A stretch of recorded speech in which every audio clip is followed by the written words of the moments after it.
Yo, yo, yo, yo, yo. We back, y'all. Welcome again. Episode 6.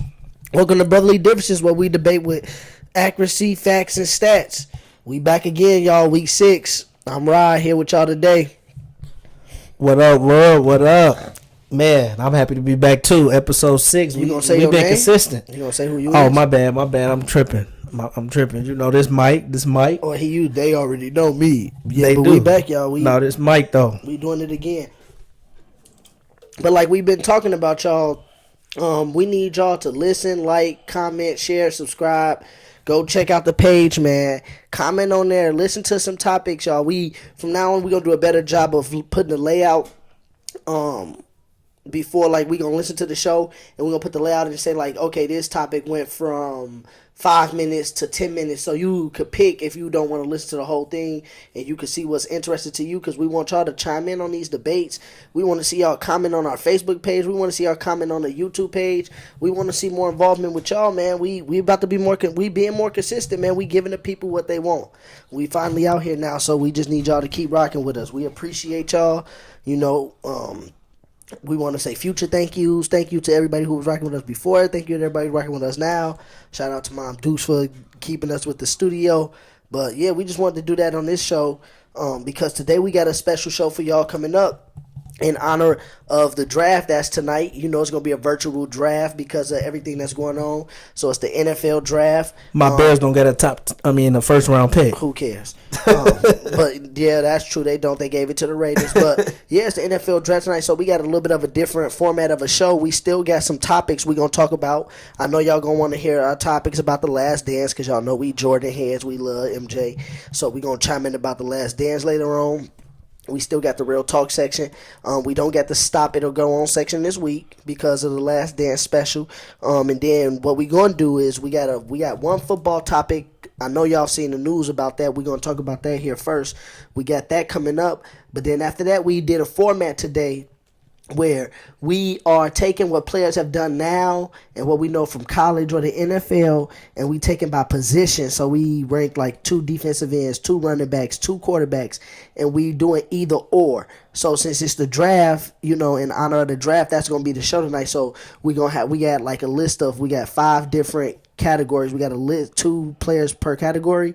So we gonna say the players, and me and Mike gonna say which player we draft and why based on their career so far. So we kind of get a cheat code. It's not like the people tonight who don't even know what these players gonna do. So that's we want to do a little twist in the show with that, and it's gonna be all football players. We was gonna do basketball, but since it's the NFL draft, it's gonna be an all football, and then for the basketball section, it's gonna be the Last Dance section. So let's just jump into it right now, okay? The breaking news that I alluded to that we talking about that we gonna talk about here first. I know all y'all saw it in the media, in the news, man. He back with his boy. As of what's today? Thursday. As of Tuesday, Rob Gronkowski signed with the Tampa Bay Buccaneers. Mike, I'm gonna start with you. What do you think this means for the Tampa Bay Buccaneers now that Gronk's in Tampa?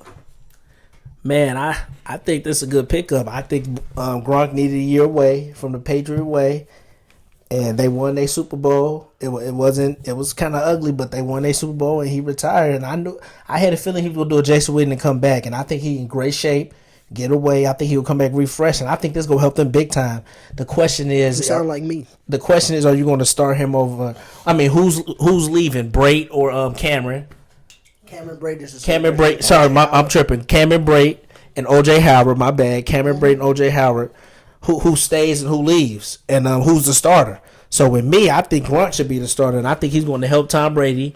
The question I have for you after this, after you answer yours, is I want you to answer, are you shocked the Patriots gave him up so easy? Well, no. I mean, I felt like they knew the writing was on the wall because he don't have to come out of retirement. He was like under because they trade. This is a trade, right? Yeah, he was in the last year of his contract. Yeah, and they got a 4th round pick. And they gave up a 7th round pick, so they get a Belichick do good with that pick. I bet. They got 15 picks in the draft, which is tied with the Dolphins for the most. So the Patriots are going to retool. That's why they did this. This was a business move for them. That's why people think the Patriots is over. They signed Marquise Lee. But to let me get back on topic, they just signed wide receiver Marquise Lee today. So what I'm saying is New England is doing things in place to be a pretty competitive team, especially in the AFC East. They got a lot of questions. And like I said earlier, the only team that's going to challenge them is Buffalo. But like I said, to get back onto the actual question, I think Gronk to Tampa is scary. And you bringing up Cameron Brate or O.J. Howard. Yes, I really think they're going to have to give up one. And I think they would give up Cameron Brate because Gronk is Cameron Brate on steroids. But even if they don't give up one, what do you mean? That means they will have many different formations and many different sets. That's just going to be nasty. People forget that Brady can play with the 2 tight end set. I said this the other day, and I'm saying it on record now, that if they do keep Cameron Brate or say if they don't, I think they're going to keep O.J. Howard because when you put O.J. Howard and Gronk out there with that 2 tight end set, we saw what Brady did with Hernandez and Gronk.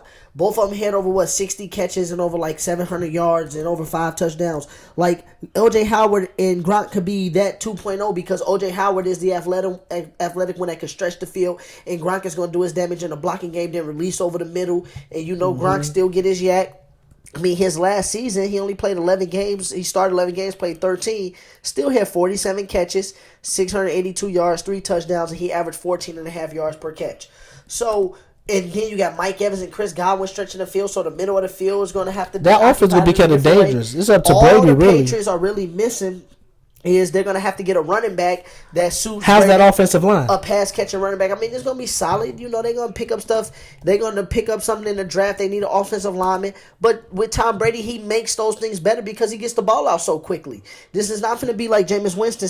And you don't have to overcompensate when you have a Tom Brady. And that's what I'm trying to get people to understand why he's still the GOAT. Tom Brady still releases the ball really quick. Well, the GOAT, whatever you want to call it, he's the GOAT. Because he gets the ball out quickly, so you don't have to spend so much money on the offensive line. You can have a mediocre offensive line like he did in New England a few years and still win games. What I'm trying to tell people is it's not an excuse.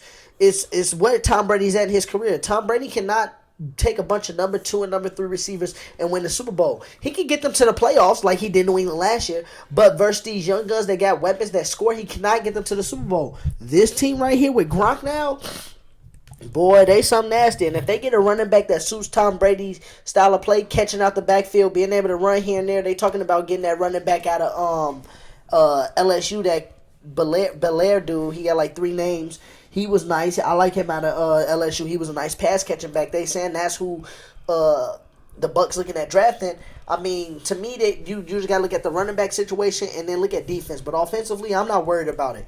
This move makes them, once again, one of the teams to beat, if not just the NFC, the entire league. I mean, the Bucs are looking to be the first team to play the Super Bowl in their own stadium, if you ask me. Okay. Man, that's going to be, I'm excited for it. And you need to, don't let me dominate that topic like that. Because I kind of went in with the Gronk situation. But it's cool. It's on topic. I mean, I think that, like I said, I'm not going to be shocked if the final MVP come down to like a Brady, Mahomes, Russell Wilson. I'm not shocked. Brady's going to be in that MVP talk, and the Buccaneers will be a top 3 team in the NFC. I'm not going to be shocked if they win 13 games. We'll see. People said 9.5, 10 games. I got the Buccaneers winning at least 11 or 12 games. At least. We'll see. The Saints will be good. Yeah, you never know what they the play Falcons. Each other twice, but that's gonna be good to see. But you never, I just think Gronk going there is gonna be something that's gonna be scary. It's gonna be real scary because like I said, the middle of that field gonna be open. Mike Evans and Chris Godwin, and then just if they add another receiver, you hear Percy Harvin trying to come back, and rumor have it that they said that he was trying to go to the Bucs.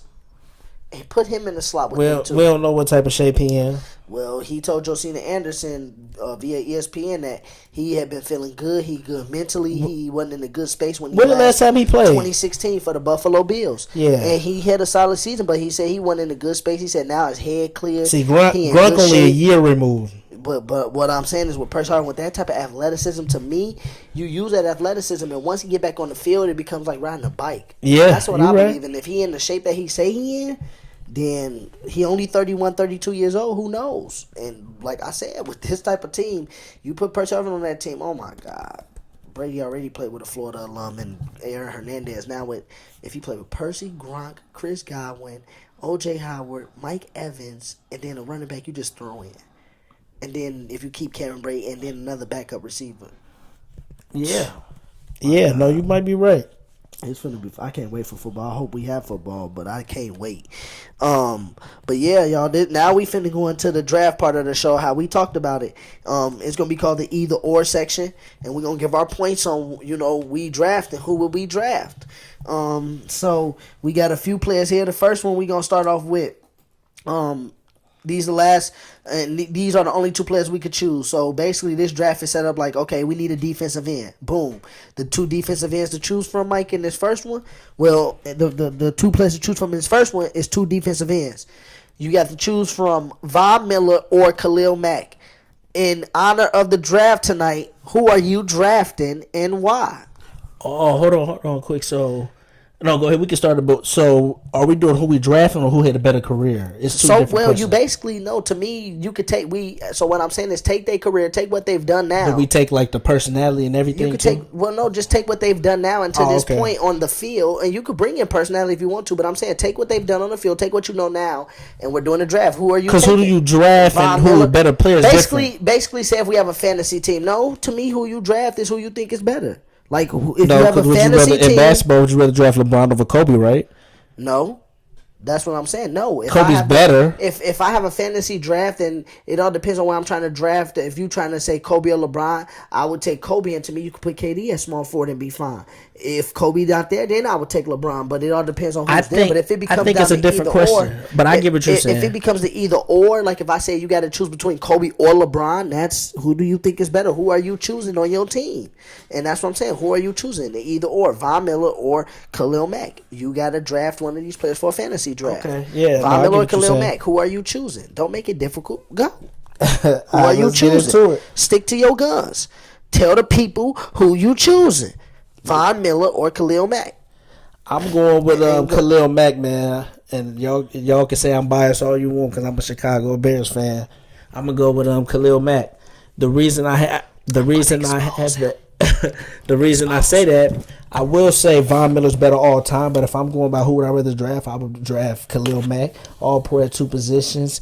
He had a better season last year. Neither one of them had a great season. It was kind of an off season, but he takes more double teams for sure. If we could look up a stat on that, I don't know, but I will give Von Miller the nod on the all-time career because he do got a Super Bowl. He was Super Bowl MVP, right? Duh. He was Super Bowl MVP. Like, yeah, you sound real monotone. So I do think all time I would have Von Miller ahead of Mac, but I do think from eye test and from it being all pro two positions, I do think I would rather draft him. So that automatically mean he's better, but I would rather draft Khalil Mack. He has more potential than me. But I will say this, Von Miller has a better peak. Mack hasn't been at his peak yet, so we will see. But I would rather draft Khalil Mack because of eye test. I think he's more skilled at either position. So let me get to the real point of this because Mike keep going around like I don't think he's better. Basically, we're saying who's going to draft for 1 year for a fantasy year, Khalil Mack or Von Miller. And I'm going to tell you guys straight up, Khalil Mack is a beast and it's all right. Don't get me wrong. I'll rock Von Miller's a beast. Khalil Mack is a monster. Don't get me wrong. I know you think Von's a beast, but for this sake, Khalil Mack 15, 11, 10 and a half, 12 and a half. We know what he does as a sack master. 61 and a half sacks in just 6 seasons. That's real outstanding because Von Miller has been in the league for 10 seasons? Or 9 seasons, and Von Miller has 106 sacks. But Von Miller has an 18.5 sack season, 13.5, 14.5, 14, 10, 11.5. He's just consistently getting sacks. He's had a couple years where it was down, where he missed games. Last year he had 8. It was an off year. But Von Miller also has done things in the run game where he stops tackles. When he had 13.5 sacks in 2016 on his way to the first team All-Pro, 78 tackles. And then not to mention his own individual playoff run. That season in 2015, he only had 11 sacks going in that whole season. He had half of that in the playoffs almost. He had 5 sacks in that whole playoffs, and we know what he did in the Super Bowl being a one-man wrecking crew. We know what he do with the strip sacks and the forced fumbles in his career. 26 of those forced fumbles. The 2 interceptions. I will say Khalil Mack is a better defender than him, But Khalil Mack only has 2 interceptions for a career. So does Von Miller. But I will say that Khalil Mack is more deceiving and deceptible in the pass game. But around the edge, Von Miller still is one of the fastest at getting off the ball. Who's taking coverage? And you say double teams. Von Miller gets chipped off the edge. They keep a running back on the side. Your Bears had to double team him last year. You talking about the fourth quarter? They still had a running back to his side, and he Von wasn't Miller, touching who got to him on the last play of the game, and then they called that bogus defensive passing or personal foul. He got to Trubisky because he always get to the quarterback. Von Miller puts pressure on the quarterback that most people don't put pressures on the quarterback. We wasn't double teaming him mainly in the second half, but mainly in the fourth quarter. I mean, mostly in the fourth quarter. And I can't wait. This year we play Tampa Bay and Denver. My Broncos play the Buccaneers in Denver. And watch, Von Miller is Tom Brady nemesis. Just ask Tom Brady about number 58. Tom Brady can't stand number 58. Von Miller is one of the best to do it. Had one of the best playoff runs. Khalil Mack is a beast. Don't get me wrong. It was tough. It wasn't easy for me, but I'm taking my boy Von all day. Let's get to the next 4 time up. I'm taking. You said what? Oh, we do 5 minutes each one? 5 minutes each topic, yeah. Oh, okay. Yeah, 5 minutes for each topic. Because, like I said, Von Miller has also, too, like I said with wrecking the game, Von Miller also wrecks the passing game even when he's not getting sacks. Like I said, the pressure's on the quarterback. The way he makes the quarterback get the ball out quickly, he helps the secondary get better. And so does Khalil Mack. But we saw last year in Chicago, when Khalil Mack wasn't getting to the quarterback, a lot of stuff took the pressures went down for the Bears. When Von Miller wasn't getting sacks, the pressures for the Broncos was still there. He just wasn't getting to the quarterback. But other people for the Broncos was, because he is so much focused on.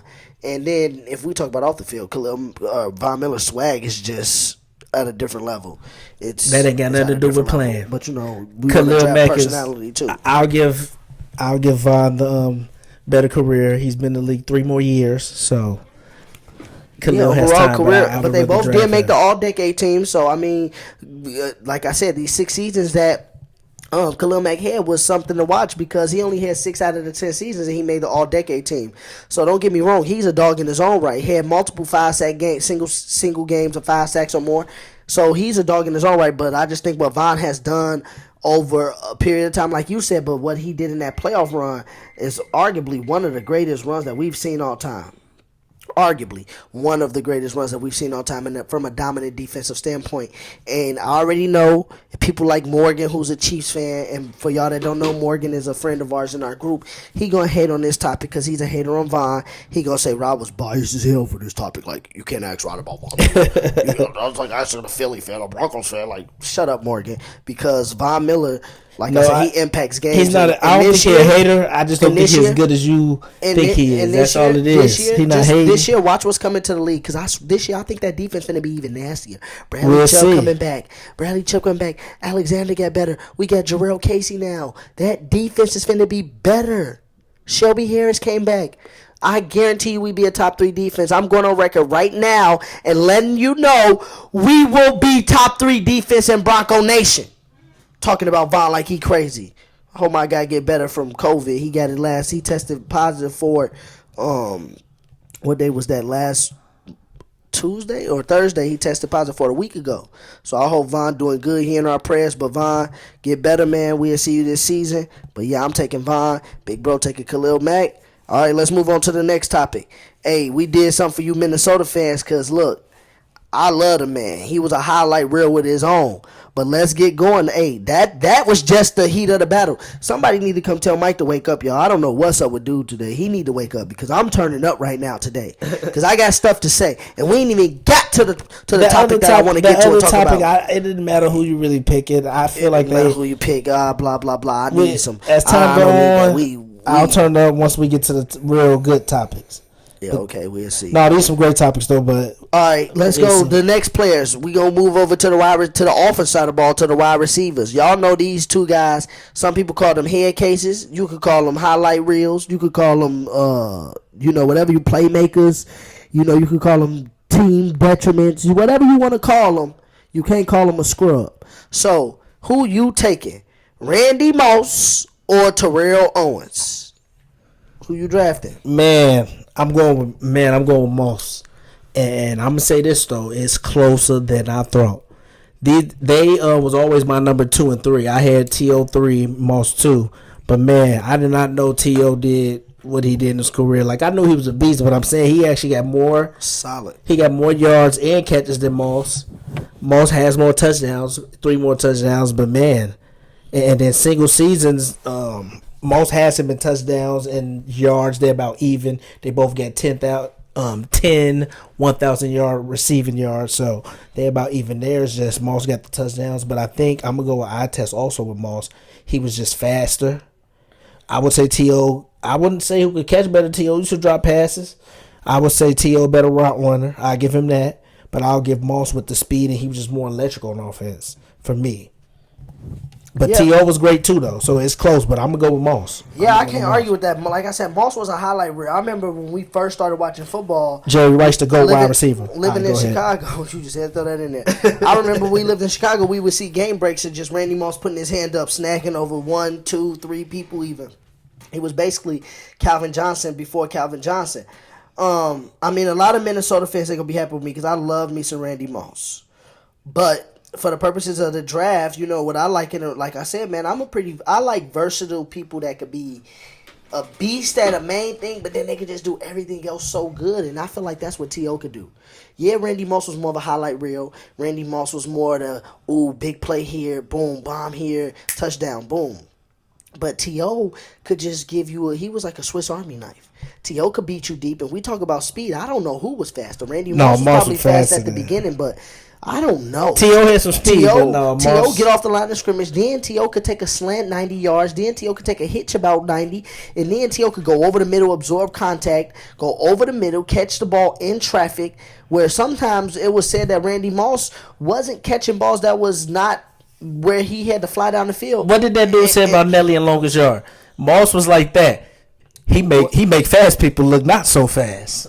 That's how fast Moss was. Well, yeah, Moss was a different type was of faster fast. than T.O. But what I'm saying is, if T.O. was stronger, a better route runner. To me, if you got a corner that could stay with T.O. or with T.O. Moss, stats talk for himself too. Moss was more susceptible to be guarded. T.O. was tough to be guarded because you think you can stay speed for speed with T.O., then he cut across the middle and then he just get you off of him. And then like I said, T.O. had games where he was just a workhorse, 20 catches in the game.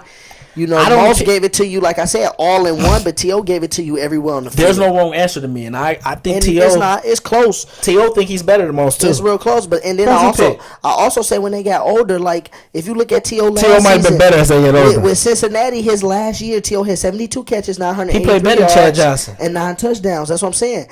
With Buffalo, people say he played bad, but he had 55 catches, 829 yards, 5 touchdowns. He wasn't bad with Buffalo. His last year with Dallas, 69 catches, 1,052 yards and 10 touchdowns.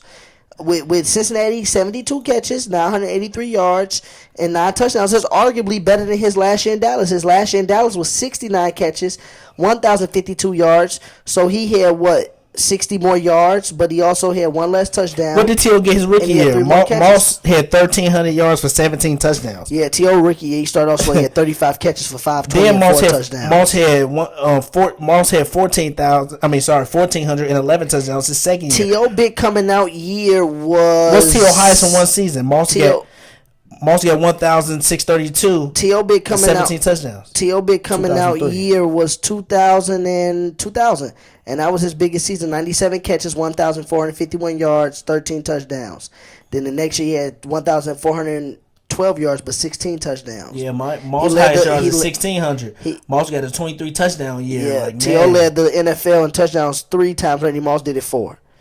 And T.O. highest touchdown year is what? 17? 16. Moss got 17. Moss got 17 twice. 15, 22, and 23. My bad. Moss did it 5 times. T.O. did it 3 times. But yeah, I just got T.O. because, like I said, he can give it to you every type of way. Okay. And then also they both made it to the Super Bowl and lost. But I do feel like, man, Moss and them did go 16-0. But I do feel like T.O. Moss lost 2 Super Bowls. Yeah, he did. 49ers, remember? But he really wasn't a big factor. But yeah, no, I do remember that. But I think what T.O. did in Philly, because T.O. he had a better Super Bowl. T.O. played in 14 games too, and T.O. had 1,200 yards, 14 touchdowns, 77 catches, and he didn't play the last 2 games. So that season, T.O. was on another level. T.O. was on another level that year, and I think I think you could say that T.O. was a bigger help to Philly than Moss was to New England. To me. You could argue. To me, because Moss only went to one Super Bowl, and T.O. only went to one Super Bowl because they blew Philly up after 2 years, basically. The second year they didn't make the playoff. Moss didn't make the playoffs because he had Matt Castle. They went 11-5. The third year they lost in the first round. Then the fourth year Moss didn't make it. You remember they traded Moss and the Patriots went 14-2 that year. Remember 2010? Yeah. Really Brady won MVP. And then they lost to the Jets, and the Jets in the lost second to the round. Colts in the NFC Championship. T.O. only got one chance with McNabb that first year. T.O. got hurt. Then that second year they broke it up after that because McNabb was hating on T.O. It seemed like he was with Philly forever. He was only with them for 2 seasons. 2 seasons. After the Super Bowl year, they got rid of him. He only played 7 games that next year because him and Andy Reid got into it. In that, he had in 7 games that year, he had 47 catches, 763 yards, 6 touchdowns. That's what I'm saying. T.O. was killing. But to me, Donovan McNabb was hating on him. He only played 21 games with the Eagles. That's not even that's a season. Yeah, T.O. barely even played a season. He played 21 games with them. A season is 16 games. So he barely played a little bit over a season. So we really couldn't judge him with McNabb when he got that quarterback that was a Pro Bowl type of quarterback. But I do agree, Moss was a dog. And Minnesota fans going to be like, Ryan, how could you? But T.O., like I said, for me, I like a Swiss Army knife. And T.O. could give it to you multiple ways. Over the middle, deep, short. And T.O. could break tackles. He could get yards after the catch. Moss was a highlight reel, though, and that speed and those hands was something else. So, I mean, I'm not going to turn up that you said Moss, but T.O. to me is T.O. is like the created player. Player. Moss is, man, he snag on you. Like what y'all said about LeBron with his body and speed and athleticism, that's T.O. Yeah. Moss was the athleticism freak and talent, but T.O. was talent, athleticism, and just... T.O. was like a creative player. Like I said, he would just chisel everything. But yes, that's a good one though. They're definitely behind Jerry Rice. You know, they could fight for second. Some people Jerry say Rice Moss the GOAT. I hear that. I hear that a lot. Jerry Rice was his numbers was like video game. Yeah, they don't even seem like they was possible. His quarterback wasn't like getting Brady and Manny numbers. Don't he got the greatest QB of all time for telling not to me, but I'm saying you could tell that Jerry Rice was killing because his quarterback wasn't getting like Brady, Rodgers, and Manny numbers. Yeah, and he still got them type of stats. So you could tell he was that deal. So yeah, they could fight for second. We won't even name his stats. Just go look him up, and when we have a conversation about wide receiver GOAT, we'll talk about it. Yeah. Next topic, we gonna stay on the offensive side of the ball, y'all. We gonna stay with. They kind of up and coming. Both players haven't even played 5 years in the league yet. They on their 5th year coming up into this season, if we have a season. Mike, this one was a little bit closer than I even thought when it comes to the stats. For me, when I was talking about this one, it comes solely down to the eye test, and then I look at the height of both of their seasons, and I just think player A, for me, had a better season than player B. But I'm going to ask you to let the fans know, who are you taking in this, Cam or Dak Prescott? You mean Wentz or Prescott? Carson Wentz or Dak Prescott. Excuse me, I said Cam. I jumped ahead of myself. Cam, no. Carson Wentz, yes, or Dak Prescott. Who you taking? NFC East rivals. Which one are you taking? Man, it's tougher than you think. To me, it's very close. Just like the Moss and T.O., this is very close. And, man, I'm gonna go with Wentz. I think Wentz is more talented than Dak. You can make an argument Dak more talented because he can run better. I know. I want to say Dak, but I want to say Dak just to disagree, but I don't do that. I'm gonna go with Wentz. Wentz definitely. I would give Wentz that he's better than Dak Prescott. But if somebody said Dak Prescott, I'm not mad. Like Skip Bayless say Dak Prescott, I'm not mad because they stats are about even. Skip Bayless like to bring up QBR. Dak had a 78.8 QBR. But Carson Wentz had the highest QBR the year he led the league in touchdowns, but it was 77.2. So he's going to. How many games he played when he threw them in 13 games. Yeah, he was going to be MVP that year. Should have been. Still should have been MVP. If it was me. Nick Foles won the Super Bowl as a backup. He got them there. Carson Wentz got them there. He played 13 games there. So you say you taking Carson Wentz for what reasons? I didn't really hear your reasons. He's more talented. I think he's more talented than Dak Prescott. Like I think he does throw less picks, but I would say he has better arm talent. His arm talent is nice. He's accurate. Wentz is very accurate. Yeah. So I think Wentz is just better skill. His skill set is better with his accuracy. And I seen Wentz play live against my Broncos, and I saw what he did to us versus Dak Prescott. What he did to my Broncos, we locked him up in Denver. His arm is better than Dak's. Like he could. I always gotta go back to my Broncos. And Dak, the only thing he could do better than Wentz, probably I would say Dak is he can run for sure better than Carson Wentz. Wentz can run. Wentz can run. Yeah, Wentz can run a little bit. Wentz but can run. That's how he Dak got can run hurt. better. Because sometimes he run too much. But I would get. Yeah, I would think Wentz. He's just more accurate and he can throw it further. Matter That's of fact, I want to kind of see that. and their stats are about even, so it's hard for me to like. I was like, man, if it's that close, I'm gonna go with Dak. I just think he's more skilled at the QB position. That don't mean Dak not skilled. Dak is close. It's close. Somebody said Dak, I wouldn't be mad. I know I'm boring with my predictions, but if somebody says Dak, I wouldn't be mad. It's that close. But let's hear what you got to say. I would be mad because I think that it comes down to the eye test. No, you stop. I think it comes to the eye test. Their stats are close, but Wentz also hasn't played as many games as Dak, 8 less games, and he will be throwing more picks, but he also will throw more touchdowns, so that goes hand in hand. They already got the same amount of touchdowns, and he's played 8 more games. Like I said, I think Wentz 2017 season arguably should have won him MVP. Only threw 13 games. The dude threw for 3,296 yards, 33-7 through 13 games, and he had 3 games left. And that year he was throwing for 250 yards, 253 yards per game. So if we take that into account, just off the top of my head, that's 750 yards that he would have got over those next 3 games. So that's well over 4,000 yards plus the amount of touchdowns that he was throwing, which his touchdown to interception ratio was 7.5 to 1. So it was crazy. So I mean, Wentz to me had a better season. Like his MVP season was better. Last year Dak was in the MVP voting but didn't make the playoffs. So you could argue that Dak Prescott is not that much of a winner because Dak Prescott's best season led to a 9-7 season. Where Carson Wentz's season, he didn't take them to the Super Bowl. He didn't get there, but he took them to the Super Bowl, if you ask me. Got them home field advantage, got that team that momentum, got them that confidence as a leader does at the quarterback position, and they was able to ride that with Nick Foles because besides the playoffs, the Vikings game, Nick Foles didn't have a good playoffs that year. People forget that they beat Atlanta with basically all field goals. And then he played great in Super Bowl, though. He played good in the NFC Championship game in the Super Bowl. But Carson Wentz was they shining star that whole year. It got them to believe and get there. Last year, Dak put on a good year. Threw 4,902 yards, 30-11. I like what Dak did, but they went 8-8. And to me, Dak Prescott needs the receivers on the outside. If Dak has mediocre receivers, Dak is not good to me. When he lost Dez Bryant, you saw them struggle. 9-7. This year, 8-8. When he had to find Amari Cooper's not a real number 1 to me, and you saw Dak kind of struggle. Where Carson Wentz lost all his receivers. Lost all of them. Deshaun Jackson, Alshon Jeffrey. Nelson Aguilar can't catch a cold and couldn't catch. And then he was playing with 3 tight ends at one point in the season, and he was still just making things happen. He didn't win his playoff game, but he was virtually playing with tight ends and receivers that they picked up off the street, and Carson Wentz made them look like they should have been NFL pros. So I think if you give them just a team of like an even team, I feel like Carson Wentz's team is going to be tremendously better.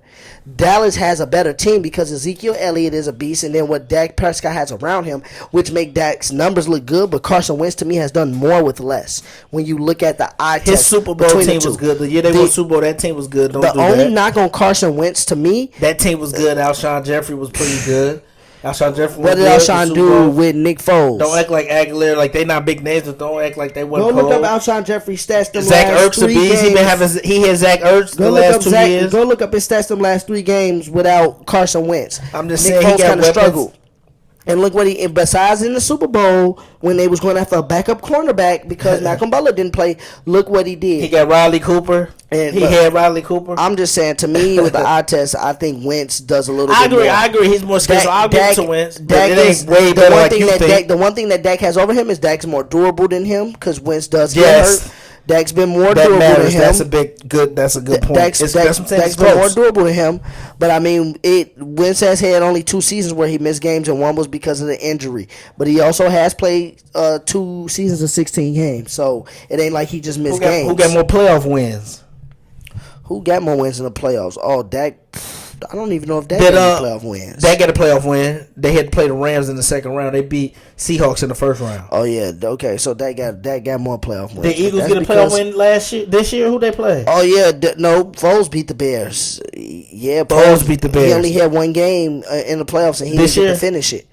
Oh yeah, he lost it. He on 1. He lost to Seattle. Yep, he in the won first one in round. the playoffs. Yep, It was in at Philly, home. right? Yep, at home, and that's with the no receivers to speak So of. yeah, they get a playoff win. So this closer than you think, my got, dog. I got good friends that we go to Philly and watch Eagles games. They some Eagles fans, Leo and Julian. Shout out to them little clowns.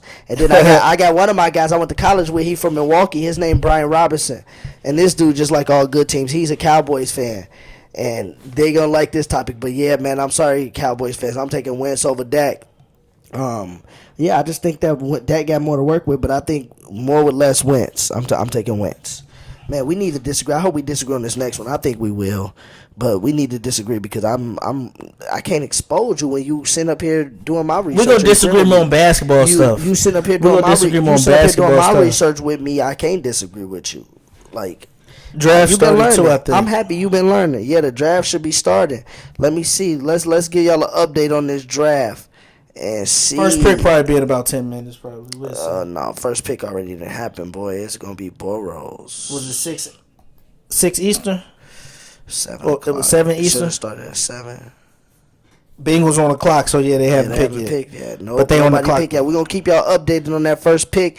Presumed to be Joe Burrow. Burrows, but we gonna see. You think he gonna be nice? We gonna stay. Let's stay with the quarterbacks. Is Burrow's gonna be nice? I think it all depends on the weapons around him.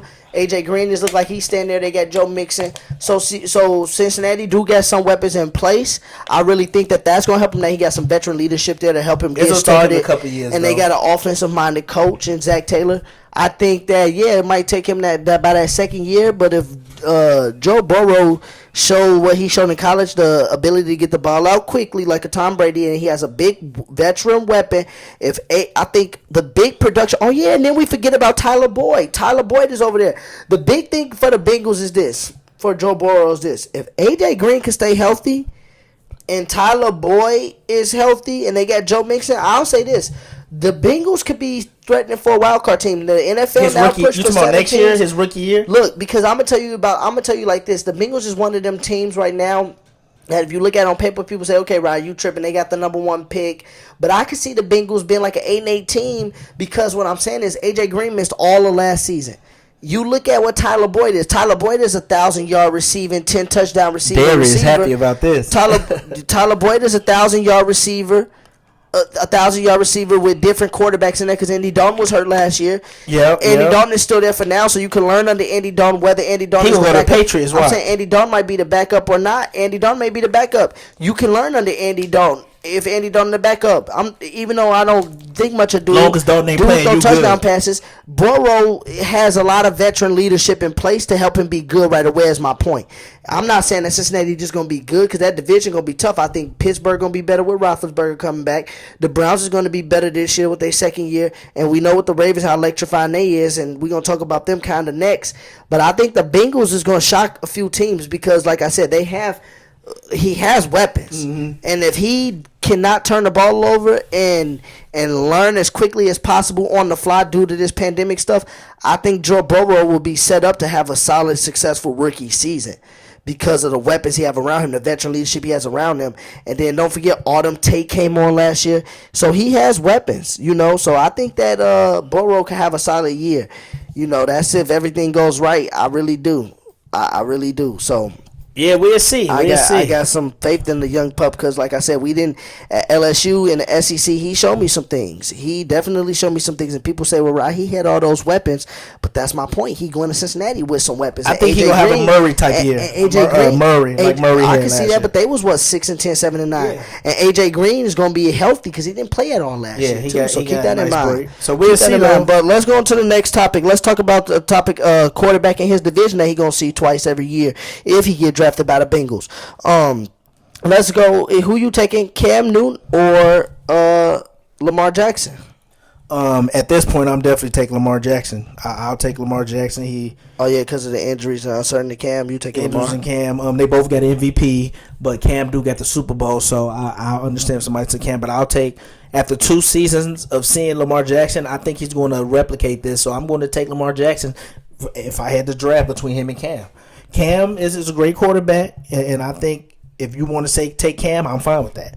Cam, he threw 4,000 yards his rookie season. They threw 4,000 cents. Ain't that's crazy? Yeah, that is crazy. I mean, and I mean, I had to look because But they it's both had closer. MVP. And it's funny because I got a guy who was a quarterback for De La Salle. Shout out to Mike Venley. I'm shouting out a lot of people today. I got a lot of good people. Lamar can rush. Cam But never hit 1,000 rush yard season. He a big Lamar Jackson fan and a big Cam Newton fan, so he gonna be like, why you got to put them up against each other? He like both. But I like both too. if I have to draft, for some reason I'm not ready to give up on Cam Newton. I do say if you want to draft Lamar Jackson, I will say Lamar Jackson because he's only been in the year 2 years. He's injury free. Cam bigger. Cam too. has been injured though. Lamar Jackson still has no wear and tear on his body yet as of now. I think that I still just think it's just something about Cam Newton with that it factor that I have to take him. No, Cam Newton's never hit 1,000 yards, but he did have 14 rushing touchdowns, and that's that's running back-esque. And he had over 700 rushing yards and 14 touchdowns. So I mean, that's something that you can't just glance over. Even though Lamar Jackson with the football in his hands is the most electrifying since Michael Vick. I mean, 1,200 rushing yards. Patrick Mahomes still electrifying. I mean, with the ball in his hands, like running. No, he had 1,200 rushing yards this year and 7 touchdowns. I mean, that's sick. Right. That's sick. And then he had 3,100 yards in passing. I mean, total yards, he had 4,300 yards, 36 touchdowns, and 6 interceptions. And if you if you throw in the running touchdowns, he had 49 total touchdowns or 43. See, 43 total touchdowns. I definitely one of them two. Cam's better career wise, but so I gotta take Cam. I mean, Lamar Jackson MVP season was better than Cam's MVP season. Agreed. Cam did have 700 more passing yards, but Lamar Jackson had 1,200 rush yards, only 7 one touchdowns, more touchdown. and no, Cam only had 35 touchdowns. Lamar had 36. Yeah, I'm saying Lamar only had one more touchdown. Lamar had 7 rushing touchdowns. Yeah, that's true. About the and 1,200 rushing yards. That's a whole nother rush touchdowns that Cam have. Hold on, his MVP year. That's that's a whole nother dynamic though. Cam's MVP year, he had 495 rushing yards. No, my bad. That was bad. I'm tripping. He had 10 touchdowns, so he had 45 total, and Lamar had 43 total. Yeah, 45, 43. But he rushed 1,200 yards though, man. That's crazy. He threw for 3,000. He threw for 3,000. Cam rushed for 636 that year and rushed for 10 touchdowns. So yeah, like you said, 45 touchdowns, but 6. Vic and Lamar the only two to throw 3,000 yards, and their yards was about the same then because that's what I'm saying. If you take Cam 600 yards and hits 3,800, that's about 4,400, and Lamar hit about 4,300 because of he doubled Cam in yards. I'm gonna look at Lamar's. Cam completion percentage was terrible his MVP season. Lamar's was 66.1. Cam's was 59. Yeah, so you know, like I said, I'm taking Cam because, like I said, Cam did get them to the Super Bowl. It was just an it factor. Yeah, it's just 66% is good. It's just a winning factor in Cam Newton that I just can't get over. That, like, to me, he got more playoff appearances than people think, and that's what I'm saying. He's also showed us that he could do more with less with receivers too. Yeah. So I gotta just go Cam. It's tough, it's close, and the young pup this only his second year. So I mean, what's crazy if you're talking longevity, then yes, you gotta take Lamar because he's gonna have more years where he could potentially be at the top. And but teams may figure him out, and he may start having bad seasons. So we'll see. If I had to draft, I want to see more Lamar. So that's why I'm saying this. So it's kind of an unfair question, but like I said, I'd rather have Lamar. I'd rather draft Lamar right now.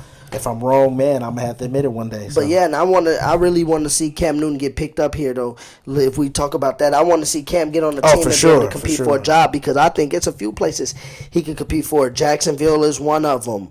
You know, I really think you could go up there and if they want to be competitive. You know, they looking at drafting a young quarterback, but Miami. People were saying the Bears before we got Nick Foles. You know, New England. You know, the Bears is out of it right now. No, we got Nick Foles, no. People saying San Diego, but I think I like Tyrod in San Diego. You know, but I think Tyrod in San Diego? Yeah, Tyrod. I mean, that might be... Cam Newton, that might work. Cam Newton in Washington would be nice to me, but they got Haskins, but Haskins can learn under him. He's not ready yet.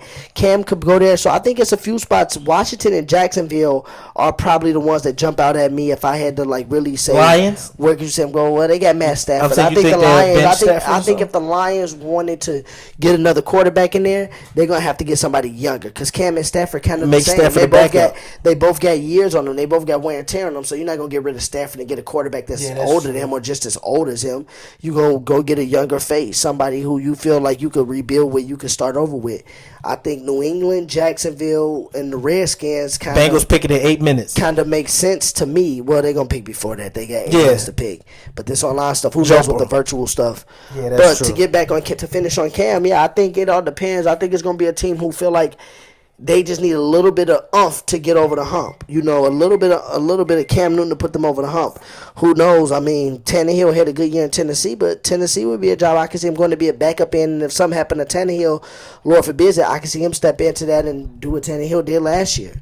Who knows? But Cam Newton, I really do want Cam to get a job because I think he deserves one. Because like I said, he has that winning, that just that oomph that you can't explain it, but he just wins games. Let's go to the last topic of this. This is the last topic of the players we're gonna go. We're gonna go to the backfield now. We haven't been there. We've been to the defensive side of the ball. We've been to the perimeter with the receivers. We've been to the leadership of the quarterbacks. Now let's go down to the backfield, like I was talking about here, the running back situation. Who are you taking? And this is crazy. All day, Adrian Peterson or beast mode and Marshawn Lynch? I'm going all day for sure. I'm going all day, man. He got that MVP under his belt, man. Another one for Minnesota fans. Hey, this is for Minnesota fans. You know, we looked out for y'all today. For real, yeah. Draft. He got more 1,000-yard seasons. He got a 2,000-yard season in his MVP season. This AP over Marshawn Lynch. And AP got more touchdowns, and Marshawn Lynch is a touchdown guy. So, I think it's AP. I'm sorry to get too many reasons, but I'm going to let you go ahead and give your reason, then I'll just. Oh, it's okay about the reasons. I'm cool with it. AP better. I'm sorry, fans. Today, me and Mike is kind of disagreeing. Next time, that's what I'm saying. We need y'all to be in the comments. We need y'all to be talking to us. Like, share. Y'all hear what we argue with on Facebook. Y'all see our pages. Y'all see what we talk about on Brotherly Differences. NBA, we go disagree. Put some stuff on there where we disagree. Like, set up some topics on there where we disagree on purpose so y'all could get us where we turn up. Because I know y'all want to see me turn up and get loud on the mic like this. I know that's what y'all want to see. But, man, today we kind of agreeing because I'm taking AP. AP has 4,000 more yards than him. AP has more 1,000-yard rushing seasons, 8. And AP had 5 straight seasons where he just obliterated the league. 1,300 yards as a rookie, 1,700 yards the next year, 1,300 yards, 1,700 yards. Then he gave you 970 in 12 games. And then he came with that 2,000 season. And then 1,400. Well, then when we look at my man Marshawn Lynch has had some seasons in there, but Marshawn Lynch has never rushed for 1,500, or he did once. I'm sorry, excuse me. In 2012, his first team All Pro Bowl year, he rushed for 1,500, 1,590 yards, had 11 touchdowns. But other than that, you got a 1,300 in there, 1,200, 1,100, 1,000, 1,300. So he was consistent, but he never really, like Jalen Rose say, and I shout out to my man Jalen Rose because I like to use this for different sports when I compare players that are so great on their level. What it comes down for me is shout out to Jalen Rose because I'm giving him his credit for saying this. But like Jalen Rose said, when I judge players of greatness of elite level, you got to say it comes down to who had those Heisman moments when we look at those stats, and then you really can't say from player A and player B stats.